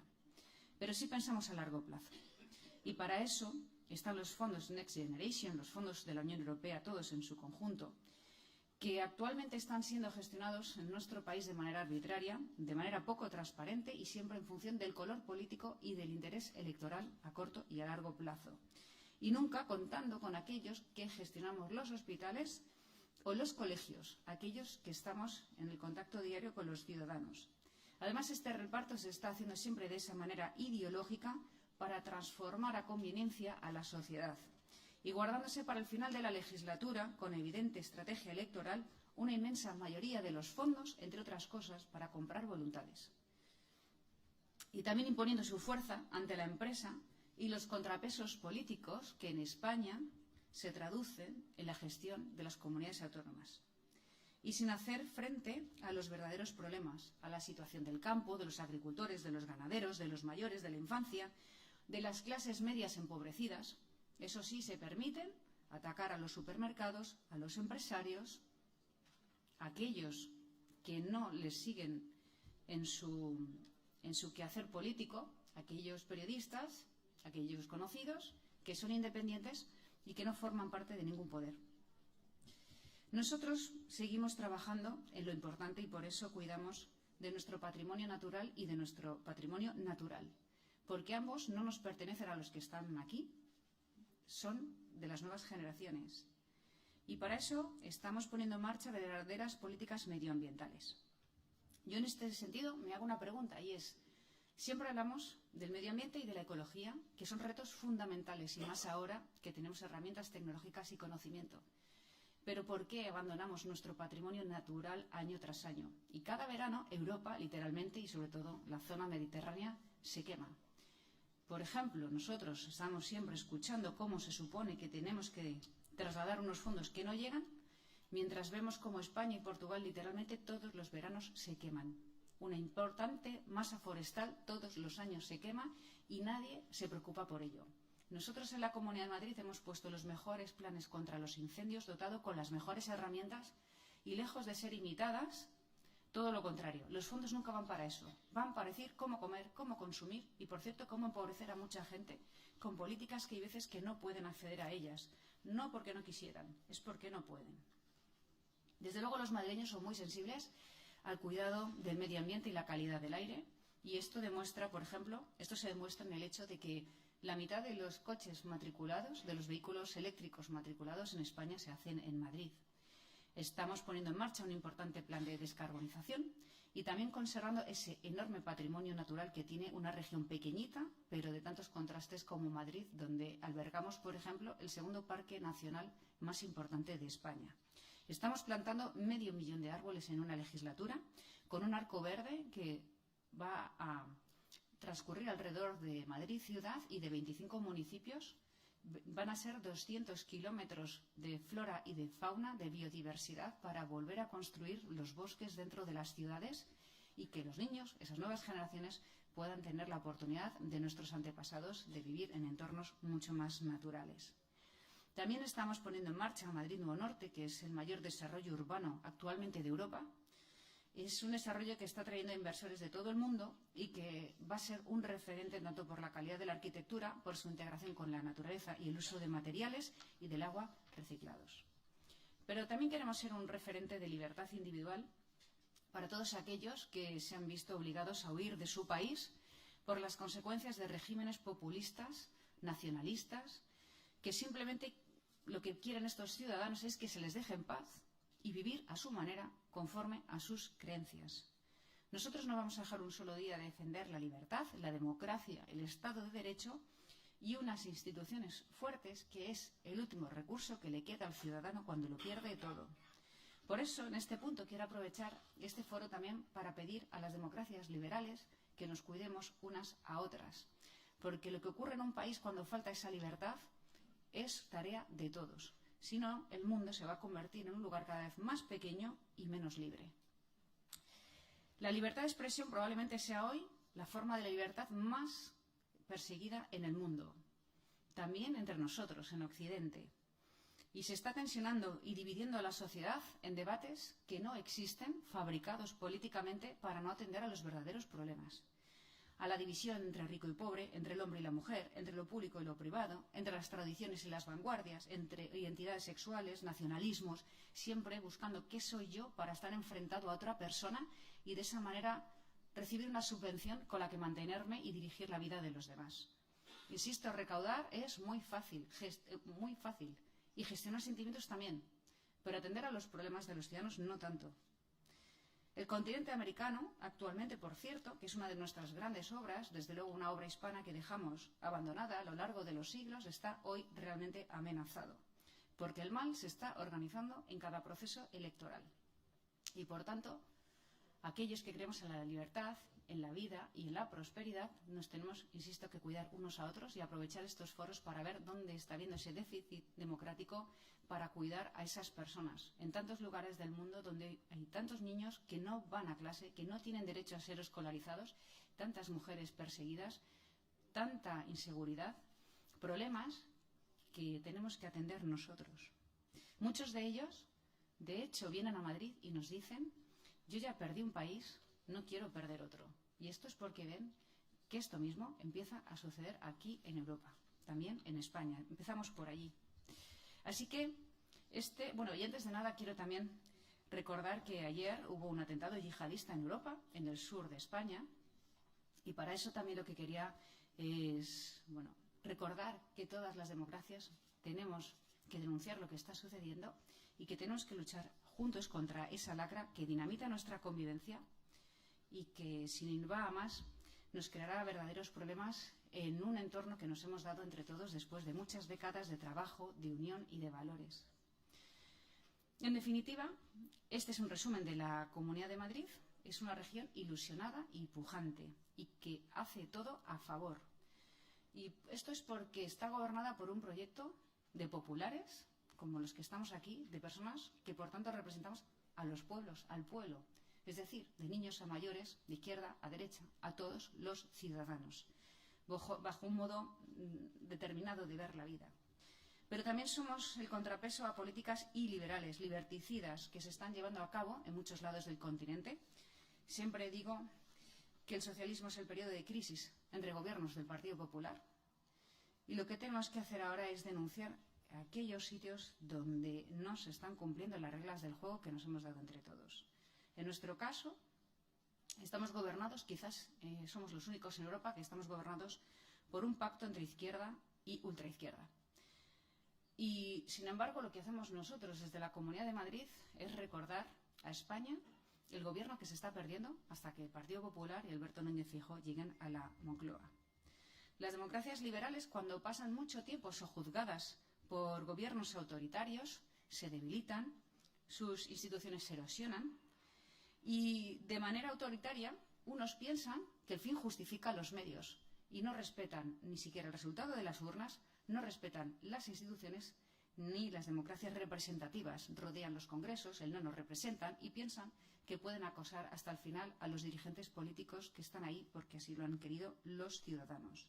Se imponen trabas burocráticas, se inventan problemas, como decíamos, en lugar de solucionar los problemas reales, se divide y se empobrece y se debilita la sociedad para subvencionarla, para hacer que sea dependiente y para que los ciudadanos no tengan lo más importante, que son las ganas para crear, para hipotecarse, para tener hijos, para crecer, para estar ilusionado por el futuro con amplitud de miras. Nos quieren adormecidos, con miedos. En definitiva, pierden los jóvenes la ilusión, la cultura del esfuerzo se esfuma y nosotros, desde luego, no queremos que pase esto. No queremos que se transforme la sociedad ideológicamente, como está ocurriendo en algunos casos utilizándose los fondos europeos. Nos negamos.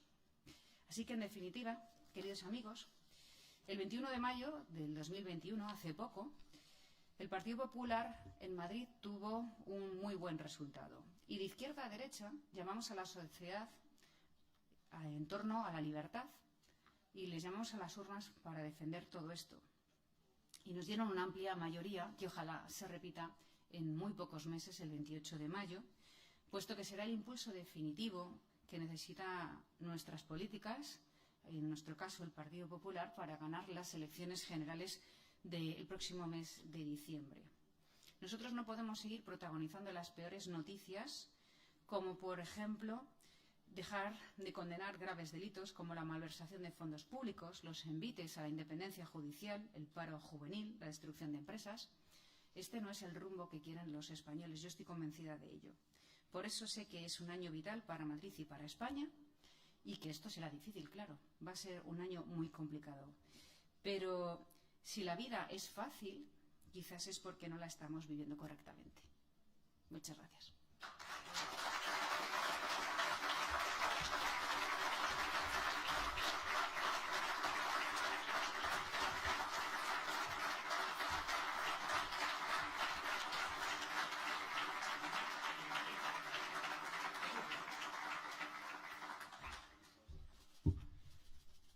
President, thank you very much for sharing your experience with us, for sharing your thoughts, which are very useful for colleagues in Portugal and for mayors from other corners of Europe. We wish you, of course, best of luck for the elections on the 28th of May, and we are convinced that the more local and regional leaders Partido Popular will have in Spain, the more opportunities for people, for enterprises in Spain, for development, for growth, and the better it will also be for Portugal and for relations between Portugal and Spain. So good luck for you for the elections.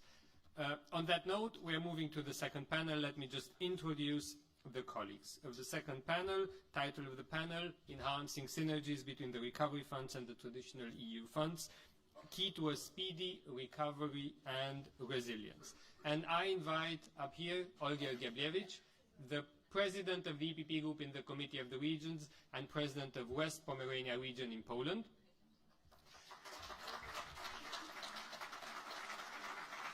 Olga will lead and moderate this panel. Kostas Bakoyannis, the Mayor of Athens.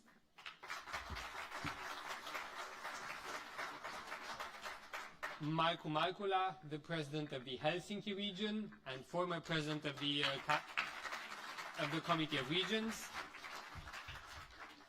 Eduardo Oliveira e Sousa, the President of the Confederation of Portuguese Farmers.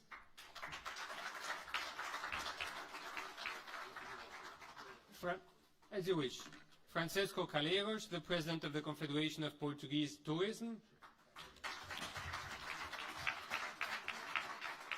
And Vasco Ferraz, the Mayor of Ponte Lima.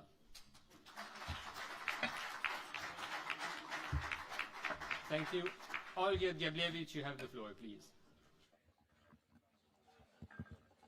Okay, dear friends, before we start, I would like to right now invite our dear friend, very experienced MEP and well-known friend, Paulo Rangel, the Vice President of the EPP Group, to opening remarks. Paulo, the floor is yours.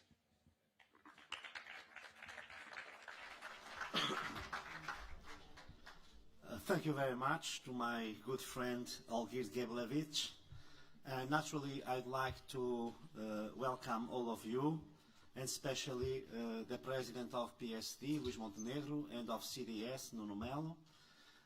Let me only have a first remark, and then I will turn to Portuguese, and I'll be very, very brief.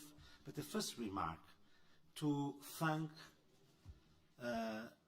very, very much to Siegfried Muresan, Jan Olbricht, and José Manuel Fernandes, because they organized with their whole heart and commitment this session, and it is something that probably is not noted, but it's not easy to have here today in our panel the President of Madrid Community, Isabel Díaz Ayuso, that is probably one of the most, I'd say, inspirational politicians of EPP and of Europe, and she knows that in Portugal she is very well known and she's a reference for all of us.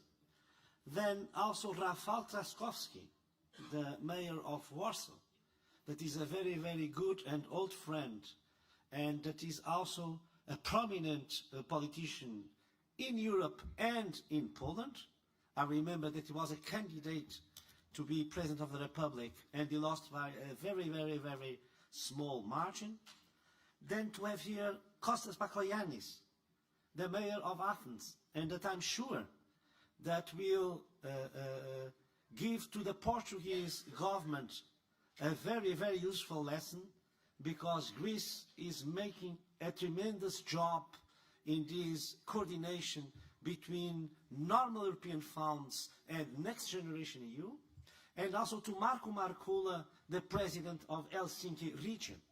So to have these, I'd say, 4 stars, together with Carlos Moedas, Ricardo Rio, and the other mayors here, this is a panel of excellence. And EPP is really the driving force of Europe, and here we know that EPP wants to be close to the people at local and regional level, and with that to change our own country. So thank you very much. It was really great that the 3 of you, that I would say the Mr. Budget, the 3 Mr. Budget of EPP group and of the European Parliament, were really capable of doing this in our capital, in Lisbon, so thank you very much. This being said, I'll be very brief and I will turn to Portuguese, only to give you 3 main, I'd say, points for discussion, debate, reflection. A primeira ponto a respeito do tema de hoje que eu queria salientar é que no caso português, e isto é uma falha do governo socialista, não há qualquer coordenação entre o PRR e os fundos de coesão. Isto é absolutamente disparatado e é um desperdício.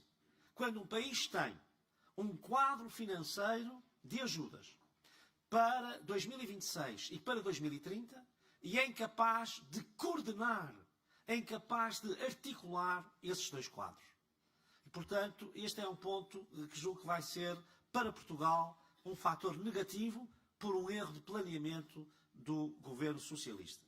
Segundo ponto é que o nosso PRR, o nosso Next Generation EU, está totalmente orientado para a despesa corrente. Portanto, não está orientado para a recuperação, recovery, e a resiliência, resilience, está orientado para pagar as despesas do dia a dia. Só para dar um exemplo, consertar o telhado do Museu do Chiado, que é um museu de arte contemporânea aqui em Lisboa, é uma das verbas do PRR. 1,8 milhões de euros para consertar um telhado. Isto é recuperação de edifícios, mas não é recuperação da economia. Depois, segundo ponto, o Tribunal de Contas já fez um relatório e diz que a monitorização, o controlo, a avaliação dos gastos no PRR não está devidamente assegurada em Portugal. E, portanto, que nós temos um enorme volume de financiamentos, mas o controlo da forma como esses gastos são feitos não existe. E, finalmente, eu queria dizer o seguinte, e termino com isto. O PRR e os fundos de coesão são uma grande oportunidade, e para um país como Portugal, talvez a última oportunidade, para dar um salto em frente no desenvolvimento. Mas com um governo que está totalmente consumido em tratar das suas feridas internas, um governo que está em constante desagregação, não há espaço para pensar no futuro, não há espaço para, mesmo com um mau PRR, ao menos aproveitar o que nele é aproveitável, e não há espaço para pensar os fundos de coesão até 2030. E, portanto, neste momento, nós estamos a desperdiçar uma oportunidade enquanto as guerras internas do Partido Socialista decorrem à face de todos dentro do governo. Isso é um fator que está a prejudicar imenso o lançamento desta oportunidade. E até pode ser que as coisas mudem quanto ao PRR. Mas para já o prazo final é 2026 e, portanto, o tempo está a correr e é muito pouco. E com estas reflexões desejo uma discussão muito frutuosa e agradeço muito, queria terminar com esta referência em português, aos nossos parceiros sociais, que quando foram convidados por este painel de eurodeputados para estarem cá presentes, todos disseram sim imediatamente. O que significa que a sociedade civil portuguesa, da agricultura, do turismo, das empresas, está totalmente, até do setor social, está totalmente empenhada em que o PRR e os fundos europeus sejam uma oportunidade que não foi perdida nem desaproveitada. Muito obrigado a todos.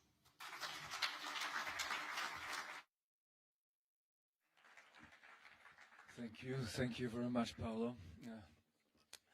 And right now, dear friends, because before we start, I would like to firstly, on behalf of the EPP group in the European Committee of Regions, I would like to firstly thank you very much, very cordially, as the president of EPP and as you are, to Siegfried Mureșan, for actually inviting this format to meeting together between European politicians and local politicians. We have started last year in Warsaw together with Rafał Trzaskowski. Right now we are here in Lisbon thanks to hospitality, Portuguese for hospitality. And I think that it is something really what we can even more develop, and thanks to this we can only deliver on the ground thanks to the better communication with Brussels, with Europe. So thank you personally, and thank you on behalf of all local and regional friends. Then, of course, I would like to thanks to our guests, to our hosts, I'm sorry, on behalf of guests. And first of all, unfortunately, he had to leave, but of course, Carlos Moedas for organizing everything. But of course, I'm more than happy that we have both leaders of our EPP affiliated parties, the Nuno Melo.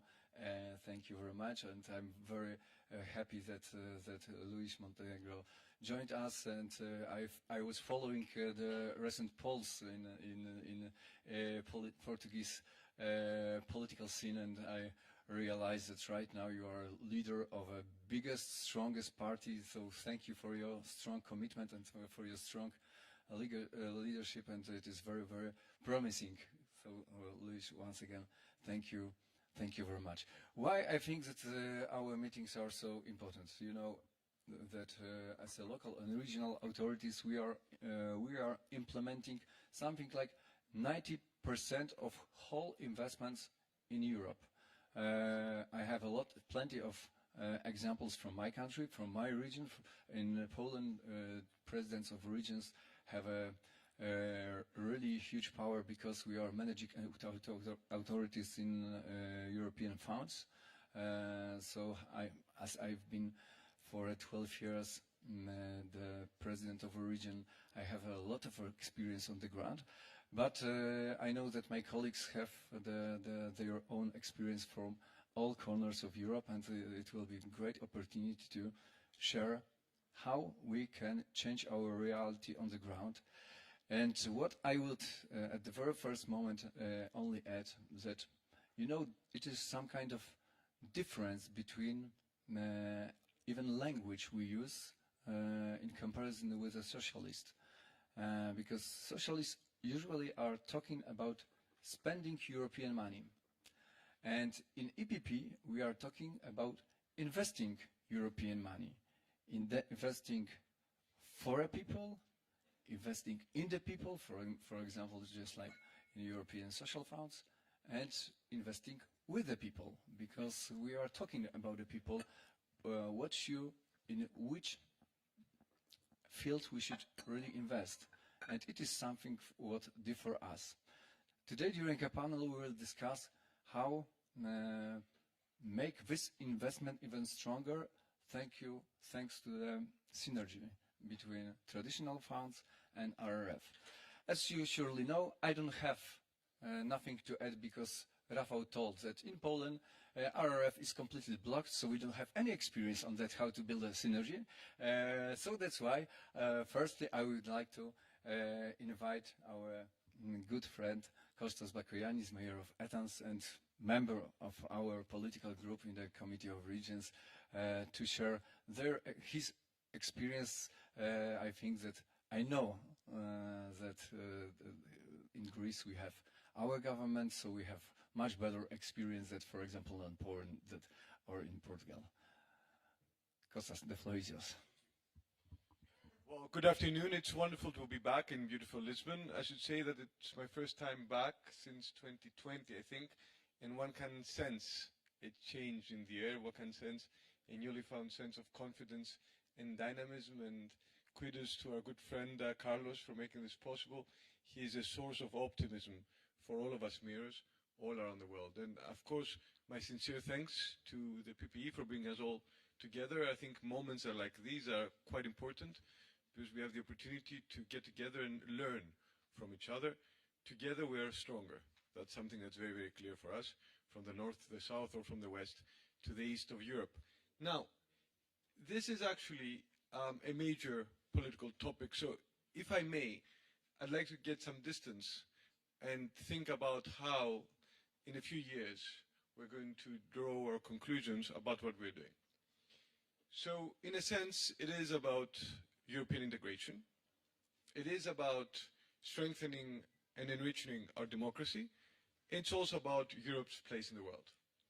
Let's say that at the time of crisis, Europe acted relatively fast, and yes, a major step was taken towards European integration. I think we can all be very proud of that. However, when we go to the second criterion, strengthening our democracies and enriching our democracies and actually bringing our citizens closer to European institutions, or to put it differently, and quote a headline from Politico this morning, making sure that we send a message that we don't live in our glass houses, which is our party's agenda, I think there is much more to be desired. Because the truth is that in planning the fund, civil society, social partners, the private sector, and local government were completely excluded. Now, the third criterion, being Europe's place in the world, I'm afraid, my friends, this is where it gets a bit depressing. Many of us who are in touch with our colleagues and our counterparts from on the other side of the Atlantic, mayors and governors on a city and state level in the United States, have a very different picture.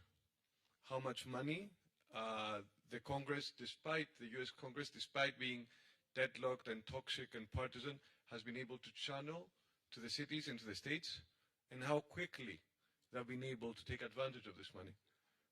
The mayor of New York being a city that has almost the population of Greece and almost the population of Portugal, was telling me just before Christmas that they have already made use of all their COVID money. All of the funds have actually reached their natural beneficiaries. So why am I saying this? Not to whine or to complain, I don't think that's the point. I'm saying this because we need to draw lessons if we want to move forward on a national and a European level. Now, I'm proud to report that in the case of Greece, things are different. As you know, we have a member government, which despite moving very, very quickly and very, very efficiently, very quickly involved social partners, local government, and civil society, academic institutions in the process. Deliberation over WhatsApp, nevertheless, deliberation, because we do live at a time of networks and not at a time of hierarchies.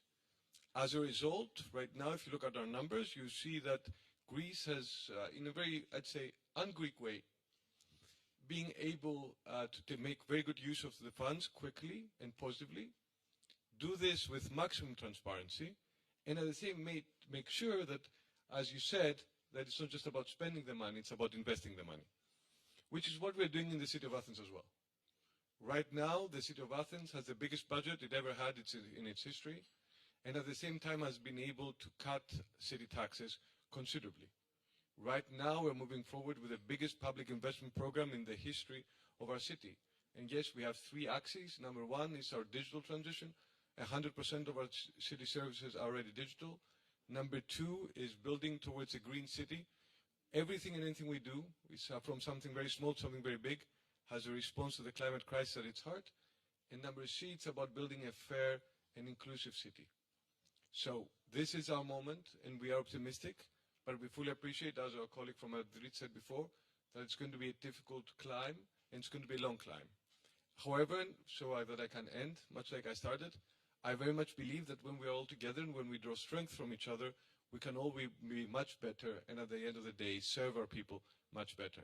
Once again, many, many thanks for the kind invitation.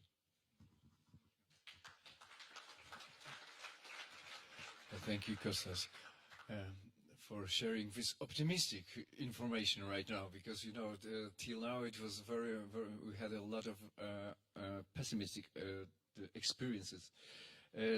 Right now I would like to go to Markku Markkula, to President of Helsinki region, member of our group, former President of the Committee of Regions, asking Markku how to build the synergy when we have what have been said, different philosophy in these two instruments, projects contra reforms. On the other hand, different timing, and on the other hand, not clear demarcation as well. So how to do it really, really efficient? How you can do it in Finland? Okay, thank you, Olgier. And I had thought that I have three kind of ways to have this short intervention, and luckily that you kind of picked up one of those. So, what we just heard Kostas to talk about, so I will take a bit different angle and especially focus on how to make this transformation, positive transformation, what Carlos Moedas was describing, that he has challenged his staff and the whole Lisbon and Portugal to make. So how can we make that fast so that it serves the citizens, it supports the citizens, and especially the well-being and interests of citizens. So let's take, and I think that the key word here is innovation. Why now, especially after the Mr. Putin's illegal attack? So we in the EU, we are more united than ever. So that we need stronger EU, and we need to have a clear targeted efforts, but we need this transformation to be more open-minded Europe based on our European democratic value on which the EPP is not just a strong believer, but we are the base for that. And what does that mean? Let me first take the example of Finland, because we are the EU country has faced tens of years the Russian neighborhood. We tried to take that positively, be good friends, but still seeing that the system that the Soviet Union and Russia have had, so that's not what we want to happen in Finland. We have 1,300 kilometers land border with Russia, so we are one of the best equipped military nation in Finland. And to have you as well, especially Portuguese, so an understanding. Finland is actually, we are a big country or small country, depends on how you measure. Our number of inhabitants is half of Portugal.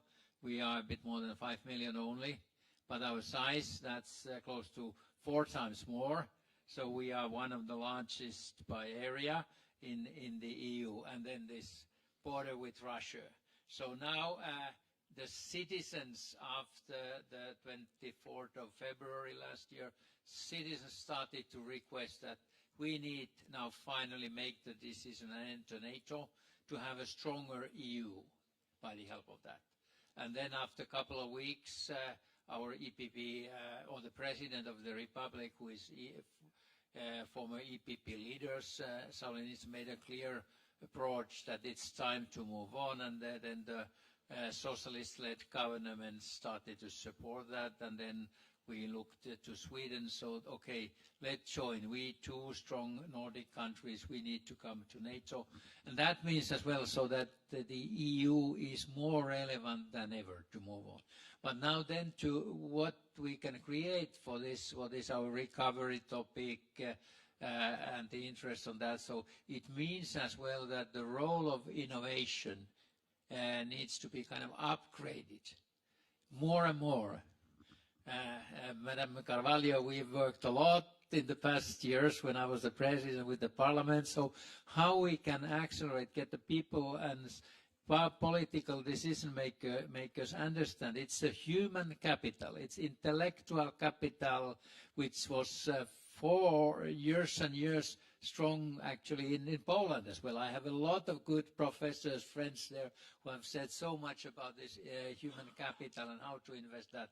And what does this upgrade the role of innovation mean? So one of our strong commissioners, Maria Gabriel, introduced in July the new European Innovation Agenda, and we are the strong believers on that by the Committee of the Region.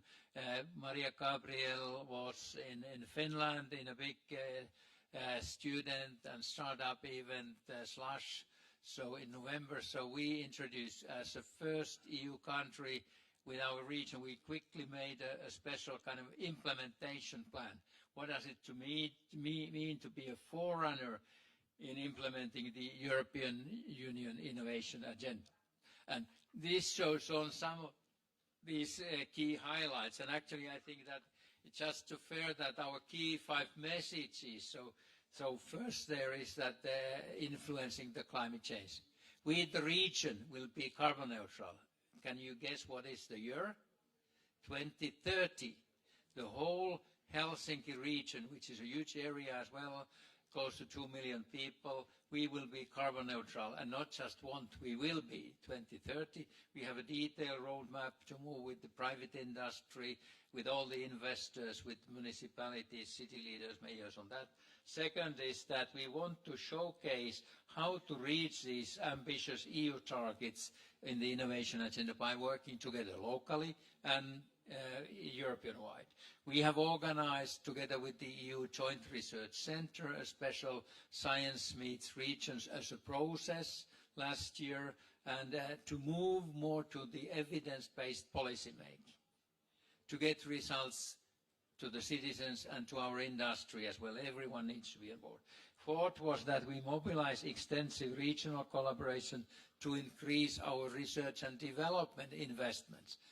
Together, public and private, we have a clear target for 2030 to be above 5% of the GDP to R&D.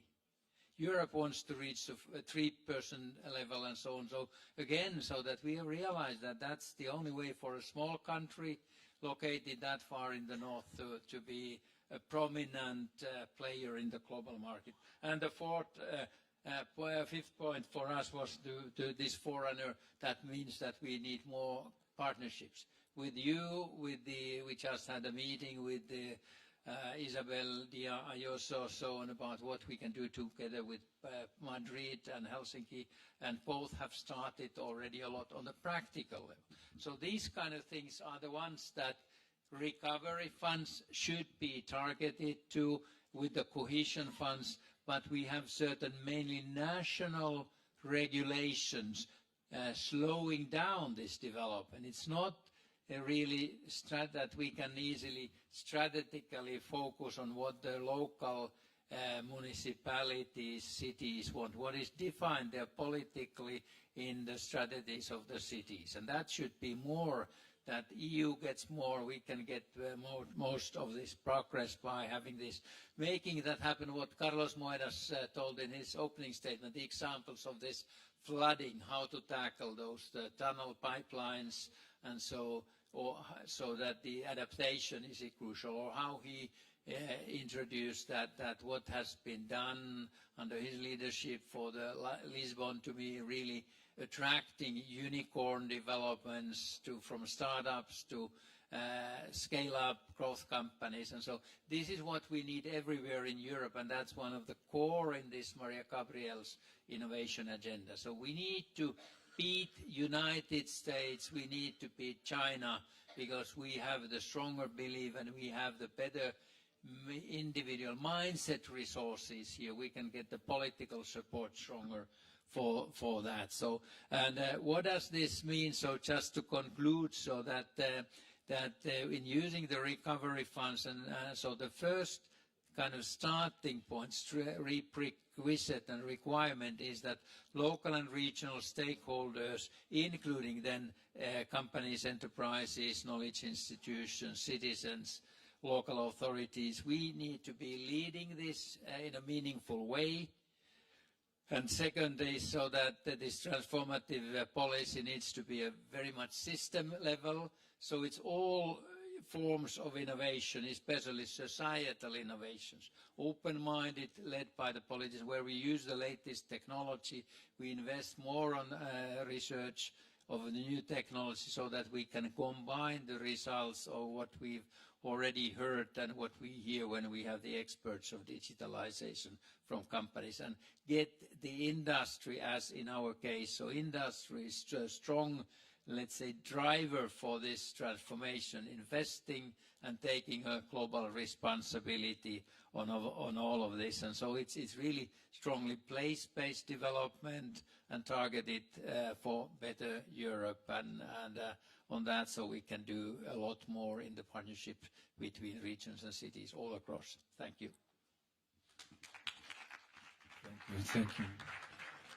Thank you very much, Marco. And Marco, remind us that RRF money are not only money for a government or for cities and regions, but it is also money for a private sector. And right now I would like to, that's why I give a floor to our speakers who will represent private sector. Firstly, Eduardo Oliveira Sousa, President of the Confederation of Portuguese Farmers. I hope that speak a little bit how to use, how we can use this RF money to transform our agriculture and our rural areas as well. So please, the floor is yours. I know that you would like to intervene from lectern, so please, the lectern is yours.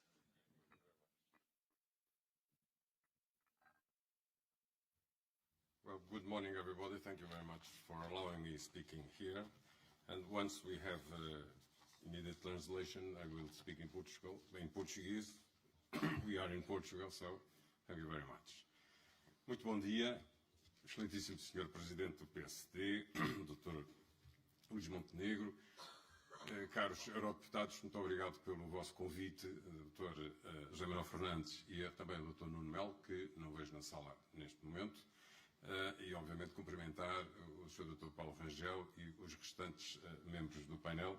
Muito obrigado por estes minutos. A nossa anfitriã, a nossa colega, quando eu digo nossa, porque ela também é presidente de uma associação de agricultores, Fermelinda Carvalho, não pôde vir, não pôde estar, de maneira que vou pedir autorização para utilizar 2 minutos do tempo dela para ter mais qualquer coisa para dizer. E sendo este painel referente ao reforço das sinergias entre o PRR e os restantes programas financiados pelos fundos tradicionais, como seja o PT 2030 ou a própria Política Agrícola Comum, no caso português, o PEPAC, nós não consideramos que o desenho do PRR deveria ter sido objeto de uma discussão mais ampla e mais abrangente, compreendendo os diversos instrumentos comunitários de financiamento. Isto não aconteceu e o PRR padece deste pecado original. No PRR não se reconhece uma estratégia para o país, já aqui foi dito, e o programa afigura sobretudo como um mecanismo de reforço financeiro para o Estado, ampliando as disponibilidades para a ação da administração, para a realização de investimentos públicos que durante os últimos anos o Governo não foi capaz de promover com os seus próprios recursos. Ou seja, o PRR foi uma espécie de euromilhões que caiu nos braços do Governo. É por isso que não é compreensível que o peso das despesas com o Estado tenha sido em detrimento das despesas que não são despesas, como também já aqui foi referido, são investimentos para as empresas, porque as empresas precisam de crescer se quiserem de facto ser resilientes e se quiserem de facto recuperar o país. Por isso se chama PRR. E entrando aqui na agricultura, a agricultura é um exemplo paradigmático da ausência da estratégia para o país espelhada neste plano.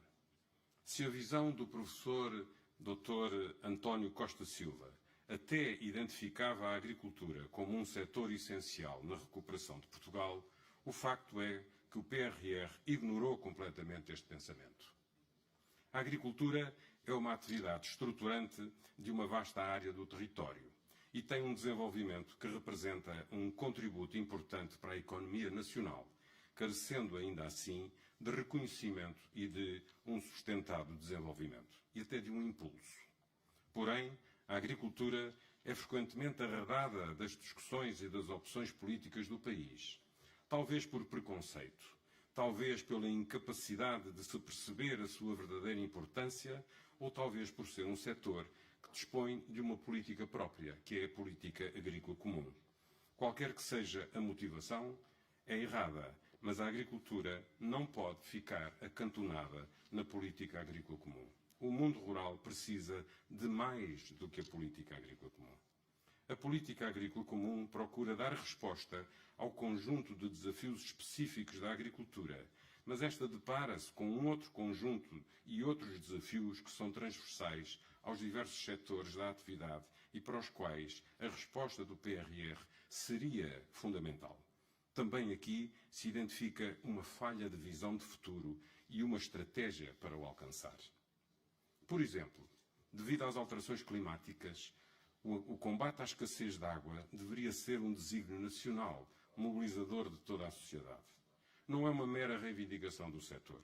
Por exemplo, quando soubemos, como disse o Sr. Eurodeputado José Manuel Fernandes, quando soubemos que ao PRR foi acrescentado 1.634 milhões para Portugal, nós imediatamente propusemos ao Governo que esses 1.634 milhões fossem dedicados e alocados à questão do reforço do armazenamento de água para combater as secas.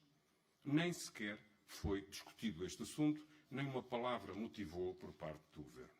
Um outro exemplo, o acesso à tecnologia de ponta, à digitalização ou ao próprio conhecimento são necessidades imperativas de uma agricultura moderna e para isso é essencial dispor-se de cobertura de internet de banda larga em todo o território. Mais uma vez, o PRR podia ser usado para levar o 5G a todo o território e não, como foi feito, a 80% da população, que, como sabemos, em Portugal está toda no litoral.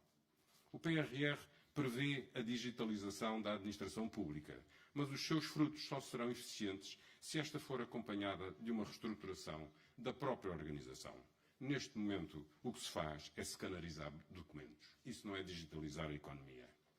O Governo não só não dota adequadamente as empresas com os fundos necessários ao investimento, como nem tampouco cria um ambiente em que o Estado se constitua como um facilitador do investimento para essas empresas. O Governo para o Governo parece que o crescimento se pode ser feito na ausência de empresas. Por exemplo, na floresta, é bem patente a necessidade de mudança do funcionamento do aparelho do Estado para que a intervenção do PRR possa acontecer e ter frutos. Na transição energética, a intervenção dos diversos fundos no setor agrícola tem sido redutora e assente no desconhecimento da especificidade do setor enquanto consumidor de energia. O consumo de energia na agricultura tem modos próprios. Portugal precisa de mais indústria, também de indústria de base agrícola sem ser no agroalimentar, como sólida componente técnico e alicerçada em cadeias inteligentes de aprovisionamento, particularmente nas regiões mais ameaçadas pelo despovoamento. Também aqui foi referido há pouco, até pela senhora alcaide de Madrid, a ausência, representante de Madrid, a ausência de fronteira com Espanha deveria constituir uma atração para as sinergias conjuntas dos territórios fronteiriços e a sua proximidade com os grandes mercados. A promoção comercial e a valorização interna e externa dos nossos produtos são fundamentais. O PRR poderia fomentar essa promoção. Mas, depois de tudo isto, há de facto uma única medida especificamente destinada à agricultura no PRR português, que é a Terra Futura, uma agência de investigação e inovação imaginada pelo Ministério da Agricultura, que tem 40% das verbas alocadas à recuperação de casas obsoletas, de renovação de infraestruturas, construção de património do Estado que está em ruínas. Para concluir, importa contrariar o pendor público do PRR.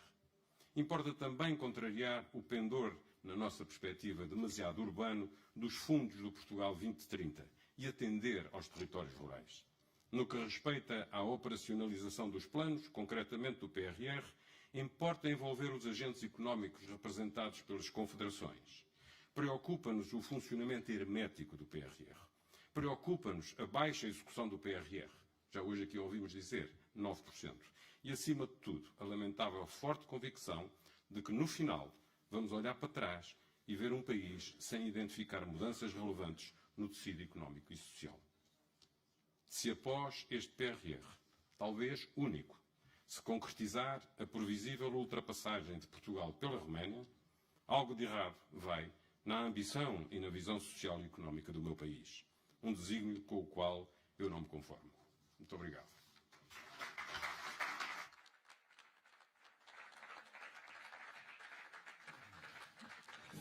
Thank you very much. We came back to some pessimistic opinions.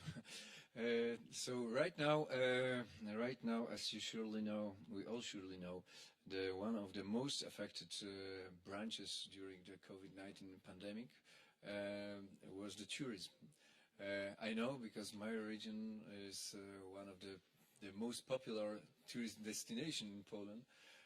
So I know that how affected this branch was, and actually for such a branches recovery and resilience fund was invented. So I would like to right now ask our next speaker, Francesco Colheiros, President of the Confederation of Portuguese Tourism, how it is in Portugal, how this money are used to fight with these consequences of the COVID-19 pandemic. Mr. President, the floor is yours. Thank you very much. I also will speak in Portuguese, if you don't mind. So, minhas senhoras e meus senhores, muito bom dia a todos. Começar a cumprimentar o Dr. Luís Montenegro e o Dr. Nuno Melo, respectivamente presidentes do PSD e do CDS-PP, e também na pessoa do Dr. Rangel e do Dr. José Manel, cumprimentar todos os deputados aqui do Parlamento Europeu. Eu preparei um discurso para poder dar uma ideia daquilo que se passa, mas gostaria, antes de o ler, de responder exatamente à sua pergunta.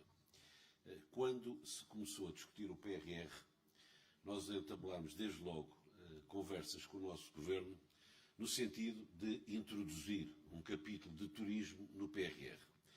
Foi-me explicado na altura que isso não era possível porque o nosso PRR não iria falar de atividades concretas, aliás, como os PRRs dos outros países. E, portanto, seria nos planos seguintes que essa questão iria ser levantada. Bom, tivemos o cuidado de ir estudar quer o PRR de Espanha, quer o PRR de Itália, e em qualquer um deles existe um capítulo específico para o turismo. E também não foi verdade que o nosso PRR não tivesse referência a algumas atividades, porque acabou por corporizar duas atividades que, sendo extraordinariamente importantes, não sei se serão elas que poderão dar a volta à economia portuguesa, a cultura e o mar. Dito isto, depois de ter respondido à sua pergunta, eu diria o seguinte. Os efeitos da pandemia Covid-19 ainda hoje se fazem sentir e continuamos a viver numa conjuntura de guerra com as consequências bem conhecidas. É neste contexto que as empresas têm mostrado a sua resiliência, enfrentando as dificuldades, mas emergindo ainda mais fortes e sempre atentas aos desafios e às novas oportunidades das novas tendências e das novas necessidades do mercado, nomeadamente a transição digital e a sustentabilidade. Cientes da necessária adaptação do turismo às inovações tecnológicas e ao garante da sustentabilidade ambiental, económica e social da nossa atividade, as empresas turísticas sabem que têm um papel essencial para assegurar um caminho sustentável para a recuperação. Para que tal seja uma realidade, há que dar resposta a novos comportamentos e ao desejo de novas experiências dos consumidores, indo de encontro às suas expectativas futuras. Por isso, é necessário conceber produtos e serviços turísticos mais relevantes e direcionados para as novas necessidades de quem viaja. Tal implica que as empresas estejam financeiramente fortes para realizar os investimentos necessários. Isto depois de 2 anos de pandemia que prejudicaram e muito as receitas, diminuindo a capacidade de investimento. Como acabou de dizer na sua apresentação, é provavelmente o setor que mais afetado foi por esta Covid. O mecanismo de recuperação e resiliência, através dos programas de apoio específicos, é um instrumento-chave para a capitalização das empresas e, ao mesmo tempo, um apoio para se conseguir responder aos desafios das transições verdes e digitais. Destaco o Plano Reativo ao Turismo para estimular a economia e a atividade turística, ajudando a cumprir as metas da sustentabilidade económica, ambiental e social até 2027 e a agenda Acelerar e Transformar o Turismo, que prevê um investimento de 151 milhões de euros num conjunto de projetos de inovação nas áreas da digitalização e da transição climática. Através destes programas de apoio, pretende-se prosseguir na senda da recuperação para os quais as empresas de turismo estão e estarão sempre disponíveis. Pena é que, especificamente em Portugal, os apoios financeiros tenham estado a chegar às empresas a conta-gotas, em grande parte bloqueados pela burocracia, a começar nos processos de acesso das empresas a estes mesmos programas. Não fosse a forte resiliência das empresas, ainda mais atrasados estaríamos na recuperação pós-Covid. Mesmo em tempos difíceis, o turismo tem sido o porto de abrigo e o motor da economia portuguesa. Em 2022 foi enorme o contributo que o turismo deu ao país. Até novembro do ano passado, e segundo os dados do Banco de Portugal, as receitas atingiram os 18 mil milhões de euros e a estimativa é que as receitas totais do turismo no ano passado ultrapassarão os 20 mil milhões de euros. Destaque também a importância e a aposta dos apoios ao turismo nas regiões insulares, como é o caso dos arquipélagos da Madeira e dos Açores. Olhando para a frente e para o desenvolvimento sustentável do turismo, os empresários sublinham que há fatores que continuam a ser essenciais e têm de ter progressos concretos e que não se eternizem no tempo. Desde logo, o novo aeroporto da região de Lisboa. O que os empresários do turismo esperam é que a Comissão Independente que vai estudar as localizações possíveis cumpra os prazos que já definiu, que agilize processos e que até ao final do ano esteja finalmente escolhida a localização do novo aeroporto. Para além das infraestruturas necessárias, o país precisa ter empresas fortes. Por isso, é muito importante que os apoios financeiros à recapitalização das empresas não continuem a ficar na gaveta. Que o acordo de produtividade e rendimento seja uma realidade prática. Que o Governo equacione avançar com uma redução da carga fiscal para que as empresas tenham melhores condições para voltar a investir e criar emprego. Sem esquecer as medidas ou apoios necessários para fazer face ao aumento da inflação, dos custos de energia e dos combustíveis. Minhas senhoras e meus senhores, a atividade turística vai prosseguir o seu caminho para a recuperação, refortalecendo-se e continuando a ser o motor da economia portuguesa. Os empresários do turismo vão continuar a fazer o seu papel, atentos à transição digital e à sustentabilidade, respondendo sempre às novas tendências e às necessidades dos consumidores. Acredito que, com mais ou menos dificuldades, o turismo vai estar sempre no caminho do crescimento. Não nos conformamos, nem baixaremos os braços. Muito obrigado pela vossa atenção.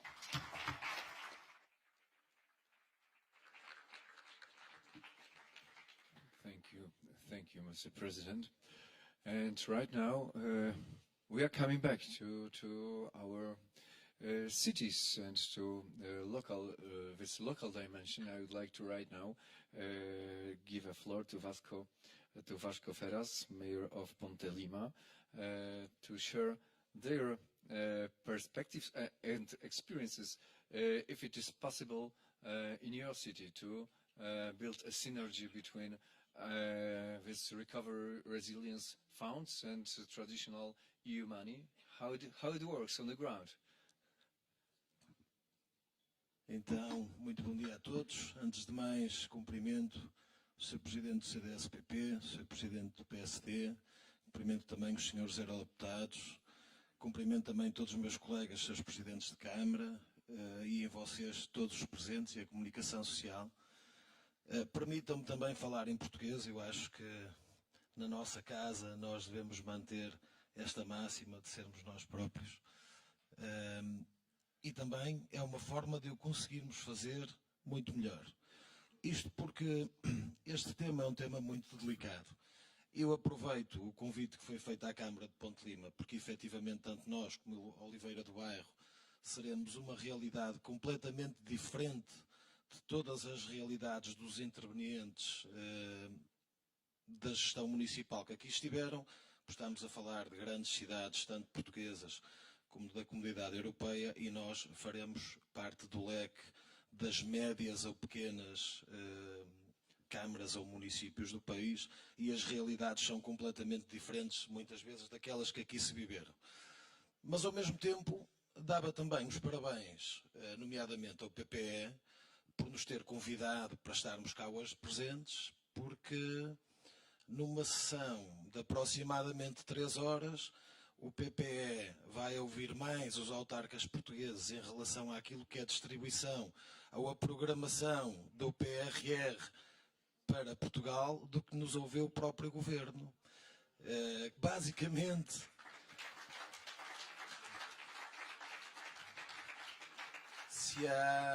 se há uma coisa da qual nós nos devemos efetivamente orgulhar, é de estarmos sempre na frente e na dianteira daquilo que são as políticas de proteção das nossas populações. Durante o período da pandemia, terão sido os municípios o principal motor de salvaguarda das nossas populações. Fomos nós, com as nossas verbas e com os nossos orçamentos municipais, que criamos os centros de testagem, fomos nós que criamos os centros de vacinação, fomos nós que criamos os hospitais de campanha, e só depois de tudo isto feito fomos nós que criamos as primeiras restrições às nossas populações, mesmo com todos os ónus políticos que isso nos trazia num período que se poderia comparar, na altura sem nós sabermos, mas pré-eleitoral, porque durante 2 anos nós pouco ou nada fizemos, pudesse demonstrar aquilo que era o trabalho de um autarca. Fomos nós que fizemos isto tudo, e só depois é que veio a Associação Nacional de Municípios solicitar informação sobre aquilo que as câmaras estavam a fazer, para dar a informação ao governo português de forma a que depois pudesse legislar. Ou seja, nós melhores do que ninguém sabemos aquilo que são as reais necessidades das nossas sociedades, às nossas próprias escalas e com tudo aquilo que nos diferencia dentro do território, porque nós somos um território com uma diversidade enorme em todos os sentidos, em termos culturais, em termos gastronómicos, em termos de vivências. E faz-me pena que a gente não tenha sido ouvido nesse sentido.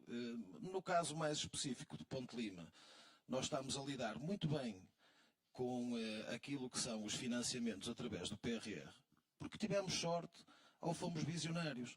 Porque aquilo que nós estamos a fazer não é mais de fazermos investimentos que seriam os nossos normais investimentos de capital disfarçados com os nomes bonitos, porque estamos a fazer regeneração urbana como um título aqui a enganar, mas penso que qualquer coisa 360, que terá alguma coisa a ver com as acessibilidades 360, é a regeneração urbana. Todos os presidentes de Câmara se preocupam com as questões das acessibilidades e não deixam de fazer aquilo que é a sua regeneração urbana nesse sentido. Estamos também a fazer investimentos na área da cultura, mas, por acaso, estamos dentro da rede de teatros e cineteatros portugueses, porque senão também não estaríamos, nomeadamente na área dos audiovisuais. Estamos também a fazer investimentos na área da habitação, mas que se tivéssemos que nos focar naquilo que é a habitação em Portugal hoje em dia, mesmo com aquilo que possam ser os apoios do PRR, nós teríamos aqui discussão não para 2 ou 3 horas, mas sim para 2 ou 3 meses, porque efetivamente é um problema muito grande que o nosso país tem. E nós estamos com este apoio a criar apenas uma coisa, não é resiliência. Não estamos a criar resiliência, nem estamos a criar facilidade para os nossos territórios, nem para as nossas populações. Aquilo que nós estamos a criar é um ónus ainda consideravelmente maior para os municípios, que se sentem completamente esgotados e que daqui a uns anos terão ainda mais património para manter, sem termos acesso a quaisquer tipo de fundos comunitários. No caso do Ponte Lima em específico, o que nós fizemos foi adiantar esse passo, ou seja, não aumentamos a nossa capacidade de habitação, nomeadamente de habitação social, através do programa do Primeiro Direito, mas estamos a fazer uma intervenção nos bairros sociais para fazermos essa melhoria, ou seja, estamos a passar um passo para a frente. Mas a verdade é muitas câmaras no país que precisam de habitação social e estão a criar mais habitação social e com isto estão a hipotecar mais o futuro. Nós estamos a dar, de certa forma, um caminho de facilidade aos nossos cidadãos e não um caminho de educação. E o programa está a ajudar nesse sentido. Aquilo que eu acho que nós devíamos fazer era os senhores eurodeputados, junto com o PPE, junto da Comunidade Europeia, dar um pequeno puxão de orelhas ao nosso governo e dizer, meus caros senhores, ouçam as vossas comunidades, ouçam os municípios, ouçam os empresários. Criem também projetos próprios, porque eles fazem falta. A acessibilidade, a conectividade, são projetos que o país tem que ter e é o próprio governo que tem que os desenvolver. Mas tudo em dimensões diferentes e tudo de acordo com aquilo que são os interesses das regiões. O país governa-se quanto melhor nós ouvirmos as nossas pessoas, quanto melhor nós ouvirmos os nossos autarcas. Por isso queria só, para terminar, deixar-vos a nota de que foi efetivamente um prazer poder fazer esta intervenção. Tenho a noção que não o teria com tanta facilidade noutra qualquer situação. Estamos aqui enquanto autarca do CDS-PP a convite também do Dr. Nuno Melo. É um gosto poder fazê-lo, é um gosto poder ajudar o partido, é um gosto poder ajudar o país e se esta minha intervenção fizer com que nós possamos avançar mais um bocadinho, muito melhor. Muito obrigado a todos.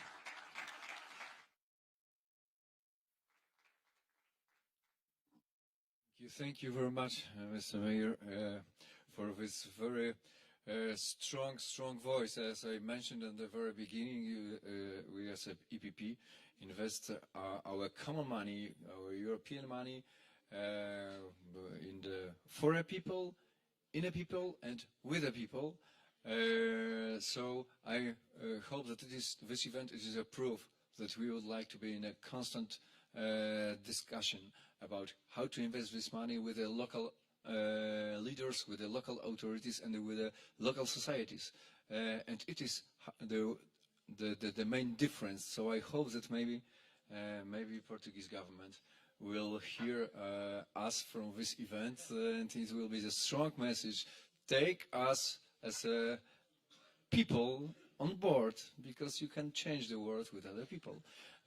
So it is the key issue. Right now, I would like to open the floor to all of you, if you have any questions to our distinguished guests. And I see right now our special guest, MEP Maria de Carvalho. The floor is yours. I don't know who can deliver the mic. Okay. Thank you very much. It's more a comment than a question. It's a comment that there is, as Paul Rangel has said, no coordination between the Recovery and Resilience Plan and the regional funds, but there is also no coordination, especially in Portugal, between these funds and the innovation funds that Mark Macula said that is so important.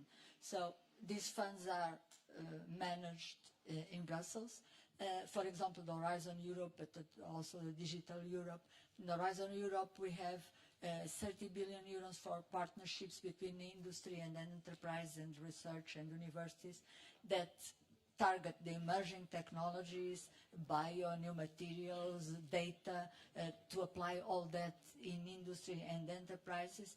And I was rapporteur of that part of Horizon Europe, and we have introduced in the regulation the possibility to do synergies between these innovation funds and the Recovery and Resilience Plan. So you can develop the technology financed by Brussels directly in a network with universities and research centers and enterprises, and after the pilot scale, the demonstration to do it through the recovery or the regional funds.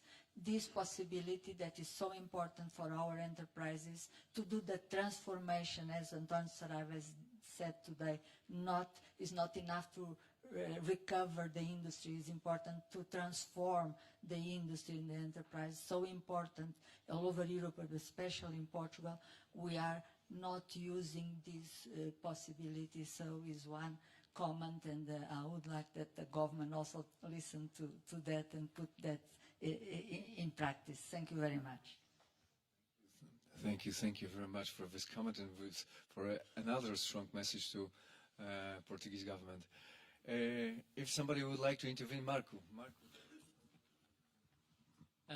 Thank you. I just want to add to that, because a lot of this slow motion kind of movie in innovation, it happens due that the EU Horizon research enormous good financing, but it's targeted for something very specialized research, and it's always practically kind of not that straightforward at all, serving the local level transformation. And of course, we could even talk now with Maria Gabriel and the others, their Director General, so that if we take Madrid region, what we heard Isabel Ayuso saying here, so I know I've talked a lot with them, and a lot of our Helsinki region people collaborate in concrete research with them. If we take Madrid, Lisbon, Helsinki, maybe one or two others who are very advanced in making these breakthrough innovations for societal transformation, and write it down clearly that we have a proposal how to make this transformation in an accelerated speed to happen. And that could be then financed through the Horizon. It meets with the criteria, but if we have only the academic experts separately reviewing each of these big projects, so then they will not serve what Europe needs at the moment. Some can be used, some money can be used on that kind of academic best expert research, but some needs to be targeted for this transformation as well.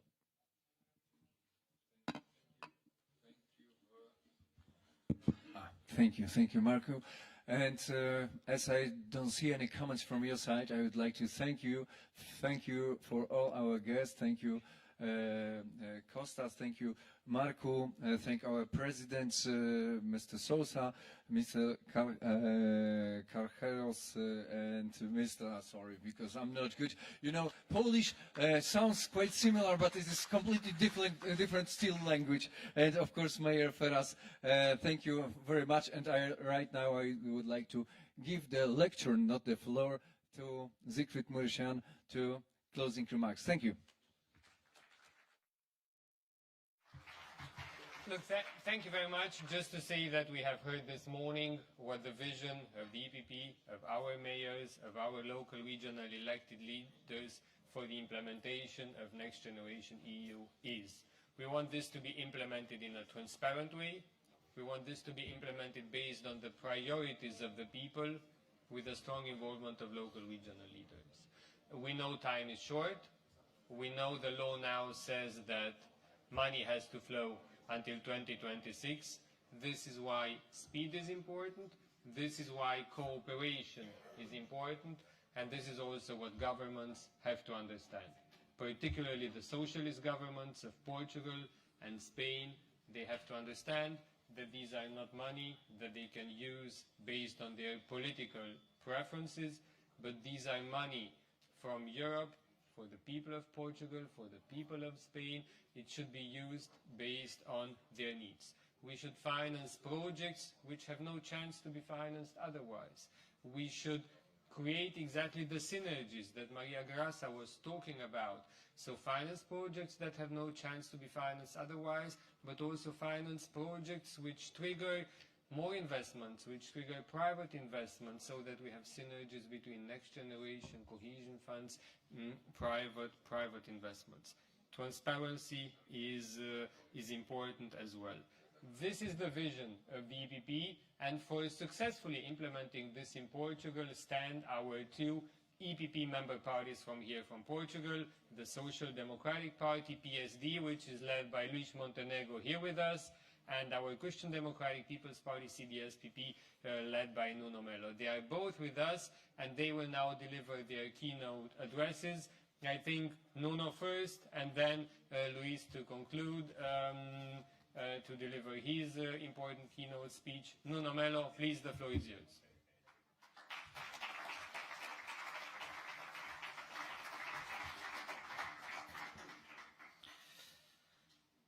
My dear Siegfried Muresan, in you I want to welcome all the EPP.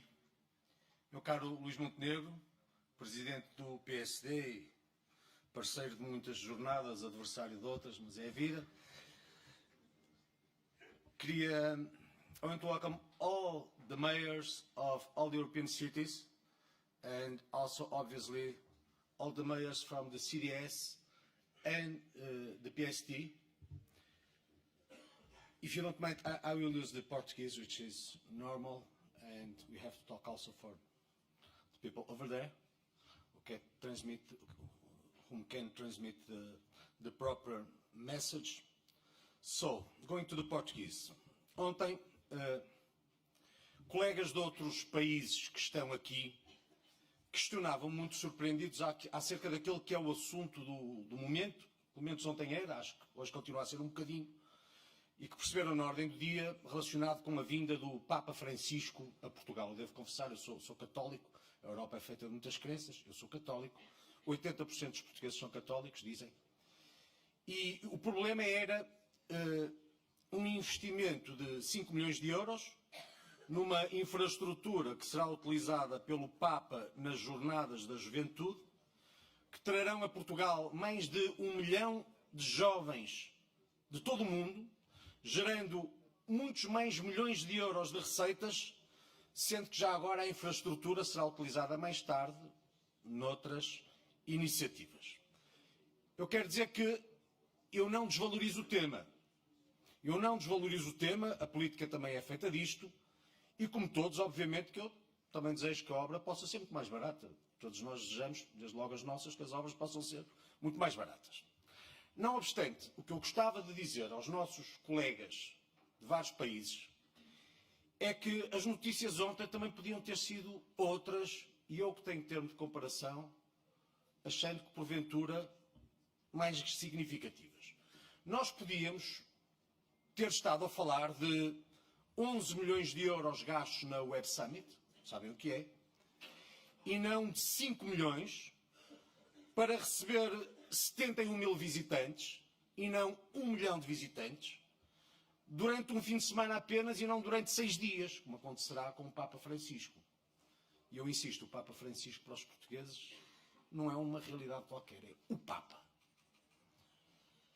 Ou podíamos falar do pagamento de meio milhão de euros, 1/10 dos 5 milhões que estavam em causa. Nós podíamos ter estado ontem a falar de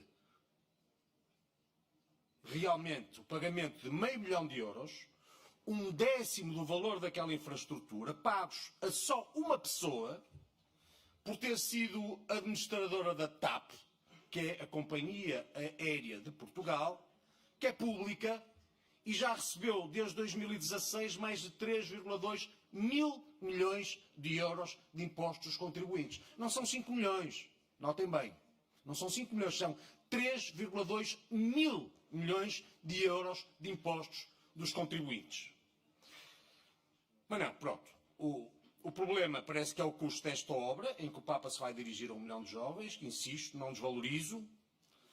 Agora, eu digo-lhes o que é que deveria ser notícia ontem, hoje, amanhã e nos próximos dias. O que devia mesmo ser notícia é que, decorrido mais de 1/3 do tempo para a aplicação do Programa de Recuperação e Resiliência em Portugal, apenas 9% dos mais de 16 mil milhões de euros destes fundos, que são absolutamente estratégicos e decisivos para Portugal, é que foram executados até hoje no meu país. Não são 5 milhões. São mais de 16 mil milhões, dos quais, decorrido 1/3 do tempo, só 9% foram executados no meu país. Fiquem com esta ideia que é clara porque é verdadeira.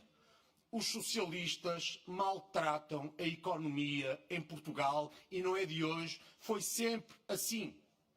Por alguma razão em Portugal, cada vez que os socialistas governam, a economia pouco cresce. Ou se cresce, a dívida aumenta para termos insustentáveis. Enquanto falo, vejam isto. A política agrícola comum representa a maior fatia do orçamento da União Europeia.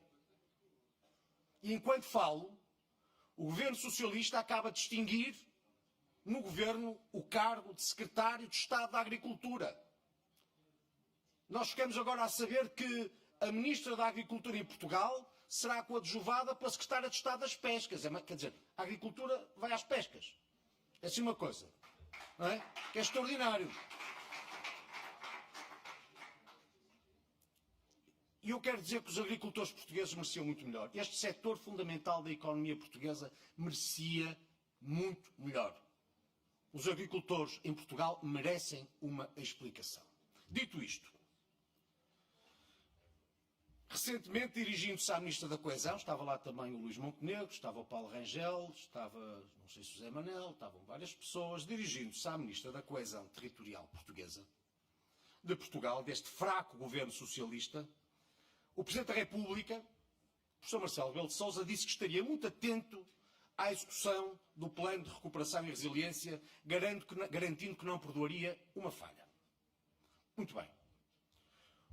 O que eu gostava de dizer hoje, desde aqui ao Sr. Presidente da República, é que aqui chegados já não restam muitas dúvidas acerca do desastre na execução do Programa de Recuperação e Resiliência, o que equivale a dizer da certeza da verificação dessa falha que preocupa o Presidente da República.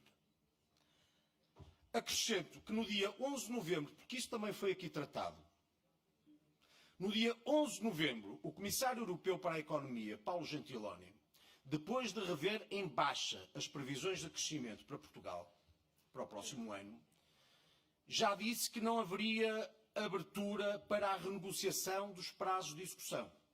E o que é certo é que a este ritmo nós não conseguiremos executar a 100% os mais de 16 mil milhões de euros do Programa de Recuperação e Resiliência. Não há por isso, como já agora, não há também como não referir que este programa, marcado por dogmas que são dogmas do socialismo, foi muito mal desenhado para Portugal. E isso foi aflorado muito bem por vários senhores presidentes de Câmara. A quase totalidade dos fundos do Programa de Recuperação e Resiliência é basicamente destinada ao setor público e praticamente nada para o setor privado, isto apesar de em Portugal ser o setor privado o motor da economia, não é o Estado. Em Portugal, o motor da economia é o setor privado. Em Portugal é o setor privado que cria empregos e é o setor privado que gera riqueza. Não é o Estado. O Estado que vive dos impostos que cobra às empresas e que cobra às famílias. Apesar disso, apesar de mal desenhado o Programa de Recuperação e Resiliência, é bom que se saiba que mesmo as inexpressivas verbas para o setor privado estão executadas em valores absolutamente ridículos em Portugal. A Associação Empresarial de Portugal denunciava há muito poucos meses que só cerca de 10%, atentem nos números, porque os números são realmente muito importantes quando falamos de milhares de milhões de euros, denunciava há poucos meses que só cerca de 10%, equivalentes a perto de 100 mil euros, chegaram ao setor privado e que a demora na aprovação das candidaturas já estava a fazer empresas desistirem dos investimentos e afastar-se dos consórcios que integravam. E há dois dias, a Confederação Portuguesa da Construção alertou para o risco da maior parte dos concursos ficarem desertos, porque já se perdeu tanto tempo que os custos já estão totalmente desajustados. Eu insisto, esta é uma oportunidade única para Portugal. Já agora, a propósito, e para que se compreenda bem a diferença e se tenha noção, em Espanha, relativamente ao programa equivalente, como bem sabem, é o Espanha Puede, o país vizinho já recebeu mais de 45% do valor de 69 mil milhões de euros que lhe foram atribuídos. Compare-se então 9% de 16 mil milhões executados em Espanha e compare-se mais de 45% de 69 mil milhões de euros executados em Portugal. Quer isto dizer que, depois de desperdiçar a oportunidade de desenhar um programa capaz que enfrentasse as circunstâncias difíceis da economia de guerra, o governo socialista, o que é que fez? O governo socialista português guardou para o Estado os fundos comunitários, que mesmo assim é incapaz de executar, e deixa para as empresas privadas os impostos, sendo que Portugal, é bom que se saiba, tem neste momento a taxa estatutária de IRC mais alta da OCDE e, portanto, estamos a falar de 38 países da OCDE. Este país rico, que os senhores veem, que beneficia muito da Europa, graças a Deus, dá-se ao luxo de ter a mais alta taxa estatutária de IRC, porque acha o governo socialista que os empresários portugueses certamente abundam em dinheiro e não têm dificuldades. Leva-me de resto isto a uma constatação que é política, mas é óbvia. Enfim, Margaret Thatcher dizia que o socialismo é muito bom até se acabar o dinheiro dos outros. E eu acrescentaria que no que toca a gastar o dinheiro dos outros, lhes garanto, não há socialistas mais profissionais e mais competentes do que os socialistas em Portugal. Isso podem ter a certeza absoluta. E, portanto, enfim, eu termino, tenho que acabar, até porque quero ouvir o Luís, muito atentamente, dirigindo-me ao Presidente da República, não é? Enfim, é tão evidente, é mesmo tão evidente a negligência com que os fundos do Programa de Recuperação e Resiliência estão a ser executados em Portugal, que já não está em causa, espero eu, saber se vai ou não vai perdoar o Governo. Porque o que temos já é imperdoável. Por isso, o Sr. Presidente da República, acho eu, também deveria agora decidir o castigo que o Governo merece. Eu, pessoalmente, não tenho dúvidas quando esta negligência na execução dos fundos do Programa de Recuperação e Resiliência se junta uma instabilidade política alucinante. 12 governantes substituídos em 9 meses. Secretarias de Estado fundamentais que se extinguem. Casos que se somam a casos, muitos com grande relevância institucional, outros com relevância criminal. Sinceramente, para nós, no CDS, o tempo é de dissolver o Parlamento e de termos eleições antecipadas em Portugal. E se isso suceder, lhes garanto, podem-nos trazer todas as sondagens deste mundo. O CDS, Partido Popular, estará pronto. Viva o CDS, viva o PSD, viva o Partido Popular, viva a União Europeia.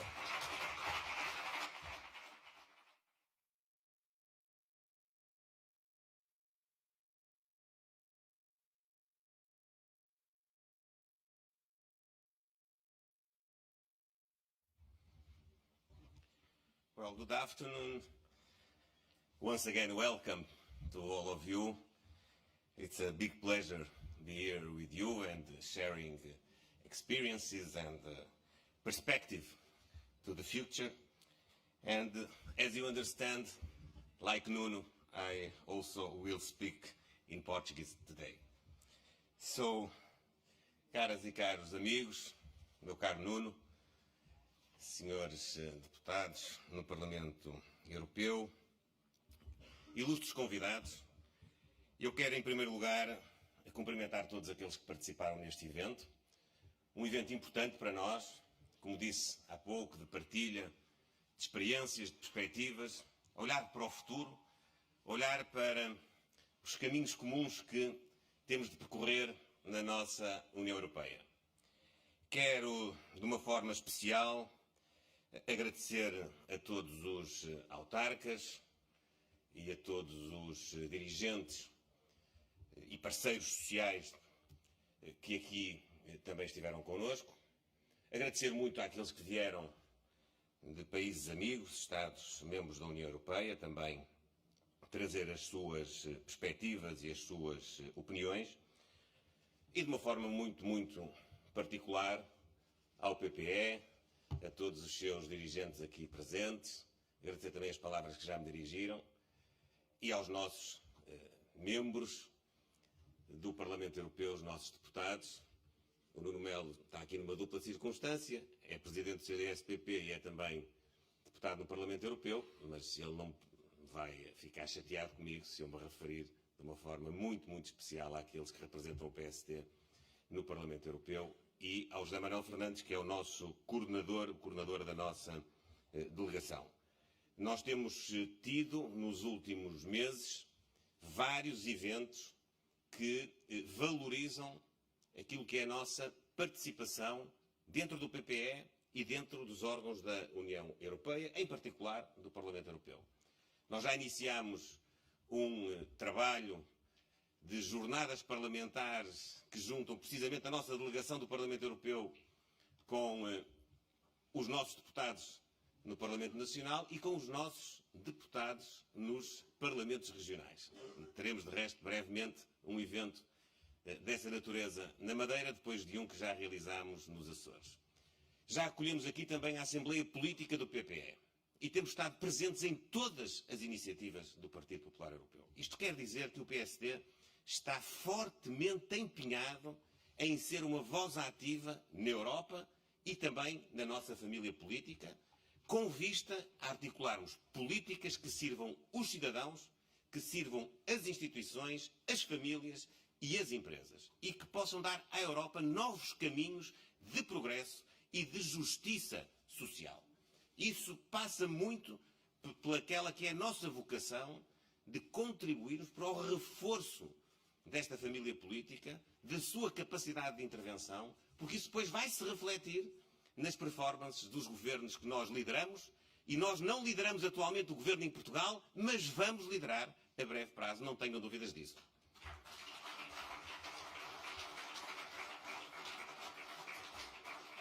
Deixem-me fazer só aqui um ponto prévio, porque, objetivamente, eu não tencionava falar disso agora, mas eu já estava dentro desta sala quando tomei conhecimento desta decisão do Governo da República Portuguesa de extinguir a Secretaria de Estado da Agricultura. Eu devo confessar que tenho aquilo que nós costumamos designar um mixed feeling, porque, por um lado, isto é de facto a demonstração da desvalorização, enfim, mesmo do desrespeito que o governo português tem por este setor importante da nossa economia, da nossa cultura e até da nossa identidade, que é a agricultura. É um desrespeito muito significativo que eu não encontro paralelo na história governativa em Portugal. Mas eu digo mixed feeling porquê? Porque, francamente, há aqui uma novidade que não é propriamente uma surpresa. É que não só esse desrespeito já vem acumulando muitos exemplos, como nós sabemos que hoje o Primeiro-Ministro tem uma dificuldade evidente de recrutamento de pessoal político de qualidade dentro daquilo que é a sua esfera partidária e, sobretudo, fora da sua esfera partidária, de levar novos membros e novas energias e forças para dentro do governo. Essa incapacidade não sei se estará associada à circunstância de talvez ninguém ter querido ou mesmo ter preenchido, enfim, com um parecer favorável as 36 perguntas do famigerado questionário que o Primeiro-Ministro impõe a quem entra no governo, mas se recusa a aplicar a quem já lá está agora, porque provavelmente tem medo de ficar com menos de metade da equipa que tem hoje.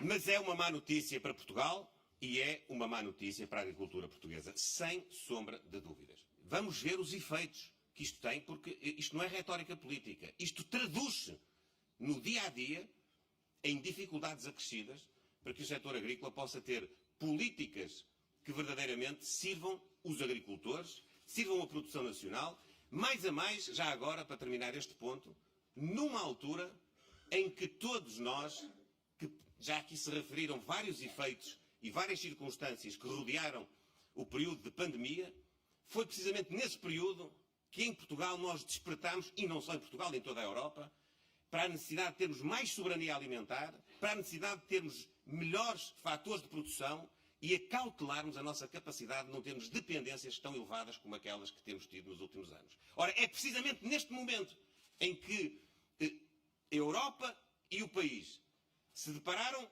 com essa circunstância e que começaram a atalhar caminho para poder evitar, do ponto de vista do impacto no futuro, é nesta altura em que nós estávamos todos direcionados para investir que o Governo desinveste, e desinveste de uma forma que não é só simbólica, vai ser efetiva na realidade agrícola do país.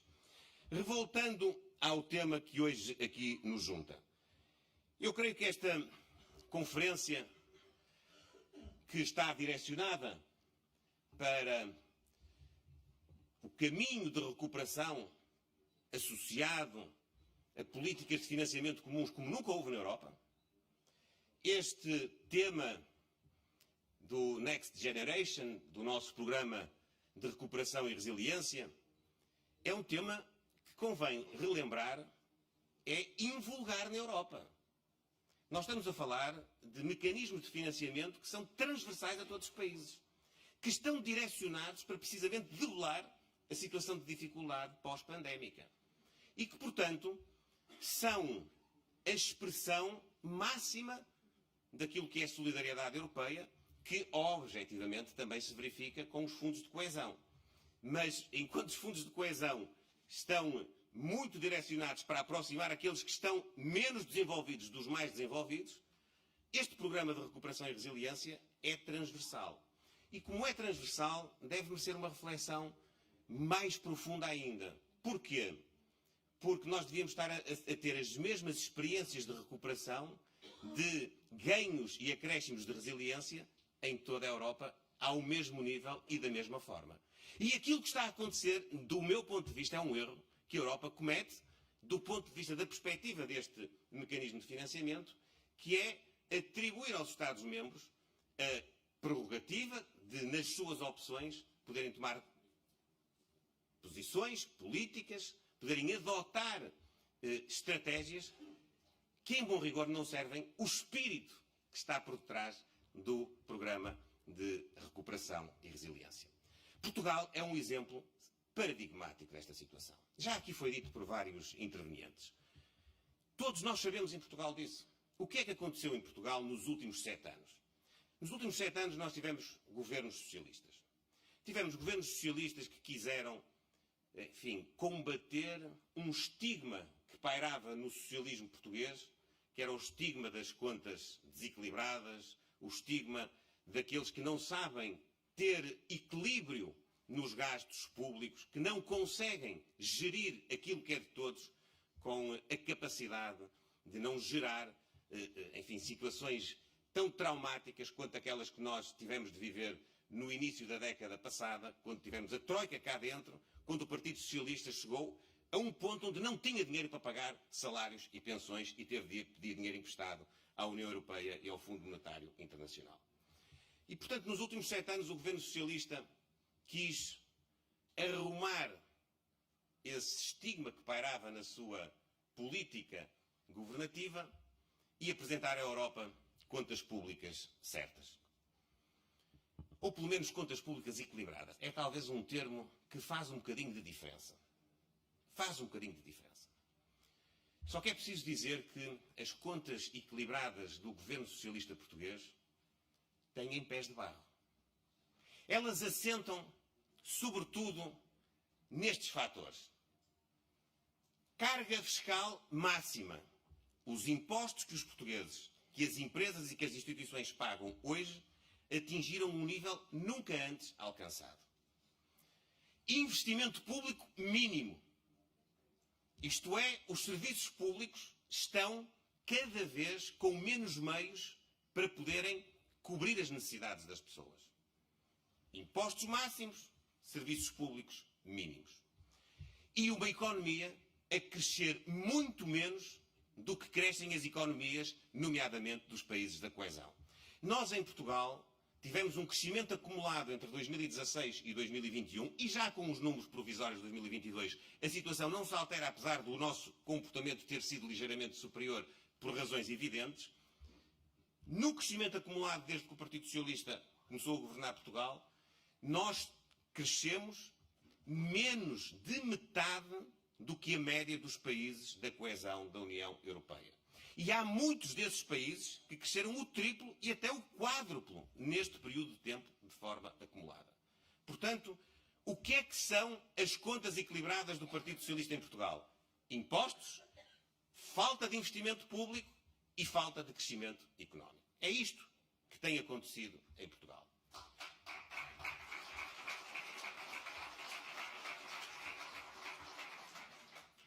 E isto tem tudo a ver com o PRR, tem tudo a ver com os financiamentos da Europa. É que, precisamente, porque o governo português tem esta gestão, ele foi adiando investimentos públicos essenciais. E como foi adiando investimentos públicos essenciais, aproveitou o tal Euromilhões de que se falava aqui há pouco e canalizou para a esfera pública todos os meios financeiros que estão hoje à nossa disposição, quando eles deviam estar, sobretudo, direcionados para os fatores produtivos, para o investimento, para as empresas e também para as famílias. Numa altura, aliás, onde quer uns, quer outros, quer as empresas, quer as famílias, sofrem as agruras de um processo de inflação que o governo português também negligenciou e que hoje traz à sua realidade custos que são muitas vezes incomportáveis para a aquisição de bens essenciais. Estamos a falar, no caso das pessoas, da alimentação, dos consumos de energia, dos combustíveis, das rendas de casa, das prestações da casa, e estamos a falar, no caso das empresas, de fatores de produção, como matérias-primas ou como combustíveis e energia, a preços que não estavam nas contas de ninguém e que, portanto, alteraram tudo aquilo que foi o panorama social e económico do país. E por isso é que é um erro nós estarmos a desperdiçar tanto e tanto dinheiro que temos à nossa frente, que é dinheiro nosso. É nosso e é vosso. É dinheiro dos cidadãos da Europa. É dos portugueses e dos cidadãos da Europa. E esse dinheiro devia refletir-se e repercutir-se em maior qualidade de vida, em maior capacidade produtiva, em maior competitividade, no fundo, em criação de maior valor. A opção que aqui foi seguida é uma opção que é muito problemática. É problemática porque, como digo, dentro de... Nós temos cerca de 50 mil milhões de euros à nossa disposição, entre os 4 mil milhões do Portugal 2020 que ainda não foram executados, os 18,2 mil milhões do PRR.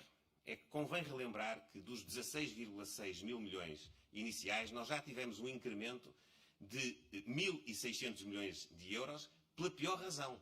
Foi como nós tivemos o pior desempenho de recuperação em 2021, ainda fomos beneficiados com mais uma prerrogativa para ajudar a tirar Portugal desse buraco e para, portanto, sermos ainda capazes de ir a tempo de aproveitar esta fonte de financiamento. E depois temos o Portugal 2030.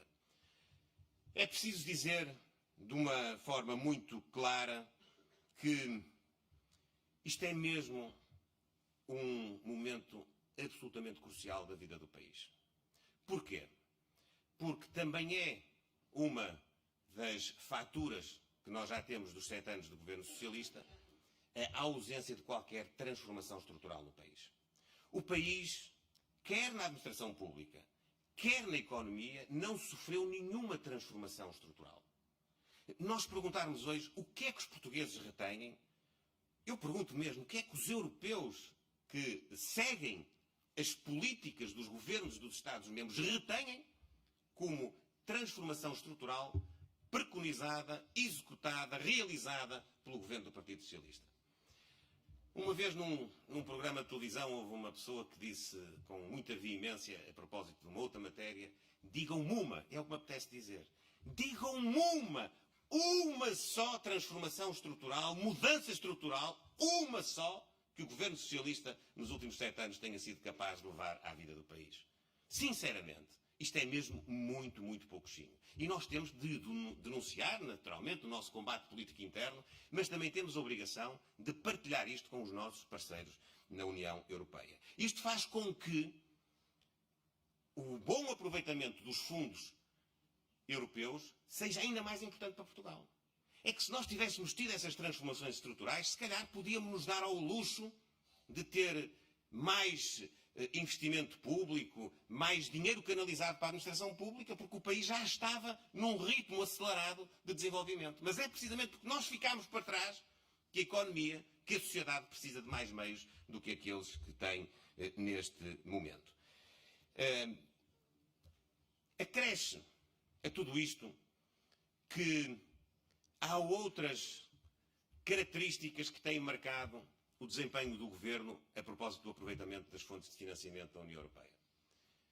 É hoje evidente que houve uma centralização completa da gestão dos fundos, um excesso de burocracia e há, neste momento, o desvendar daquilo que nos espera nos próximos tempos e nos próximos anos.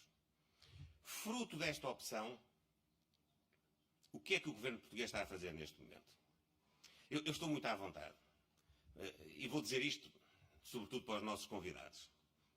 Eu sou presidente do PSD há meio ano, há 6 meses, um pouco mais, e tenho um programa que é: eu passo, literalmente, vivo uma semana por mês em cada distrito do país, em cada região do país. E tenho visitado todos os municípios. Tenho estado em todos os concelhos do país. A fazer o quê? A ouvir, a dialogar, a interagir com as populações. Nós, PPS, somos o partido das pessoas, com as instituições, com as autarquias locais. Tudo aquilo que o governo português não fez precisamente no desenho do PRR. Nem ouviu as pessoas, nem ouviu as instituições, nem ouviu as autarquias locais, como aqui foi profundamente denunciado. Mas eu comecei a fazer isto há 5 meses e esta semana o governo português iniciou um programa semelhante. Copiou o nosso programa. E está bem, porque quando eles copiam o que nós fazemos, é sinal que estão a fazer alguma coisa bem feita. Eles agora dedicam 2 dias por mês também a irem aos distritos e a irem a todos os concelhos. Há algumas diferenças. No caso do PSD, o presidente do PSD vai a todos os concelhos. No caso do governo, vai um membro do governo a cada concelho e, portanto, eles fazem aquilo de uma forma mais rápida. Mas há uma circunstância que está a marcar, eu já vimos à primeira, aquilo que o governo português quer fazer com essa imitação. E como qualquer imitação, de facto, a imitação é sempre pior que o original. É sempre pior que o original. O que é que o governo português está a fazer? Eu quero aqui denunciar isso hoje. O governo português, com o dinheiro dos contribuintes portugueses e com o dinheiro da Europa, está a fazer campanha política já hoje no terreno. Estas visitas estão a servir para quê? Para que os membros do governo vão prometer obras, inaugurar primeiras placas. Nós em Portugal temos aqui uma tradição, sempre que temos governos socialistas, é que normalmente inauguram-se primeiro põem-se as placas e depois é que se fazem as obras. Costuma ser ao contrário, mas em Portugal há aqui esta inovação. Os socialistas adoram ter placas. Aliás, há placas dos socialistas há 15, 16 e 17 anos de coisas que nunca viram a luz do dia. Mas as placas já lá estão.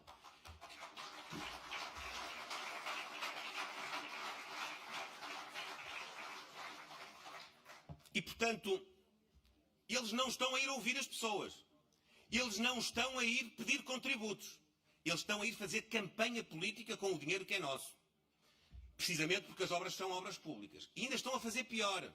Estão aqui os senhores autarcas que não me vão desmentir. Eles estão a ir, de terra em terra, perguntar aos presidentes de Câmara que projetos é que têm ali à mão, em mais avançado estado de desenvolvimento, para poder encaixar no PRR para não se perder o dinheiro. Mas estão a fazer isso com estimativas de custo que muitas vezes ficam muito aquém daquilo que serão depois os custos reais das obras, querendo com isso fazer um presente envenenado aos municípios e às autarquias locais, que é, dê-nos os projetos, nós metemos no PRR, isto está orçamentado em 100, vai custar 200 e os 100 de diferença pagam vocês. É isto que está a acontecer em Portugal.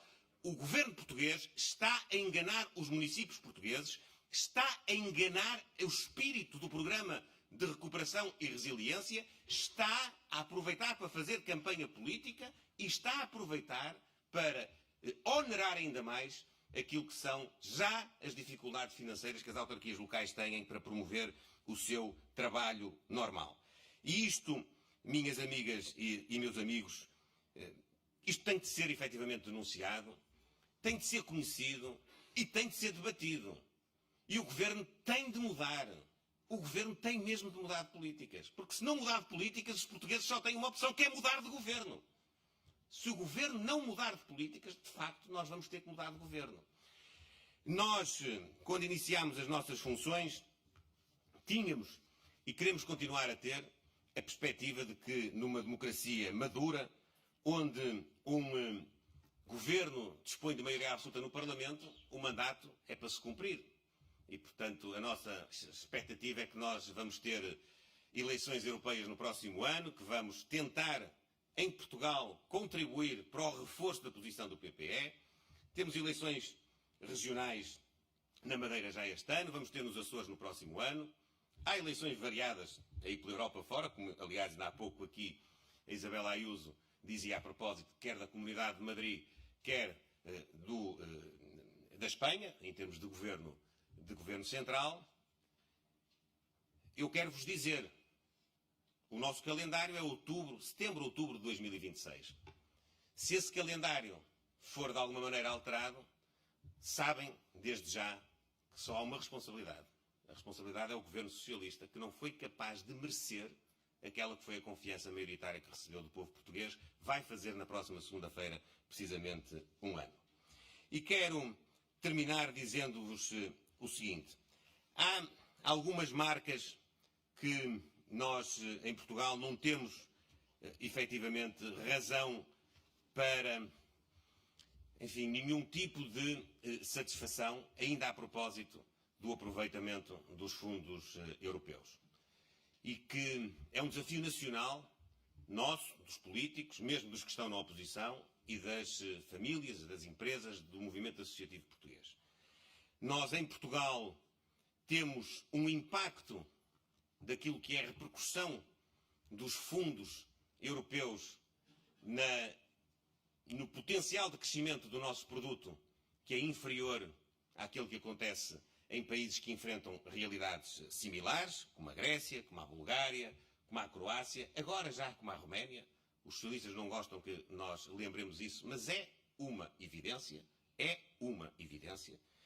E nós somos o país da União Europeia que tem maior dependência dos fundos europeus para ter investimento. Isto não nos orgulha. Isto pode ser motivo de satisfação dos socialistas, porque isto para a política socialista tem tudo a ver uma coisa com a outra. Mas nós no PSD não somos assim. Nós queremos, em primeiro lugar, que no futuro os fundos europeus, as fontes de financiamento da União Europeia, sirvam para ter um impacto muito mais positivo na criação de riqueza e na criação de valor da nossa economia. Nós queremos estar no topo da Europa, naquilo que é a repercussão entre o dinheiro que alocamos ao investimento, à recuperação, à resiliência e a sustentabilidade de ciclos de crescimento económico virtuosos que possam, efetivamente, impactar de uma forma bem mais intensa aquilo que é o crescimento da nossa economia e da criação de riqueza. e também almejamos não ser os eternos subsídio-dependentes da Europa. Eu quero aqui dizer aos nossos amigos e colegas europeus, o meu sonho para Portugal, o meu objetivo para Portugal é um dia nós sermos contribuintes líquidos da Europa. O desígnio de Portugal não é ser um país da cauda da Europa, é estar na linha da frente da Europa.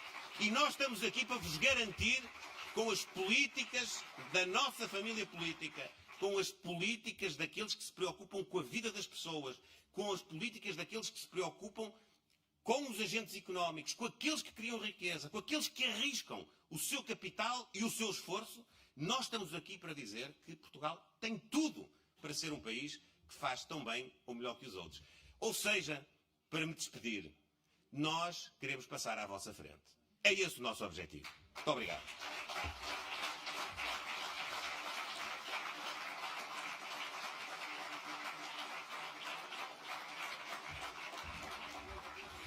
Thank you all. Now we have a lunch. Muito obrigado a todos. Temos agora um almoço aqui no hotel.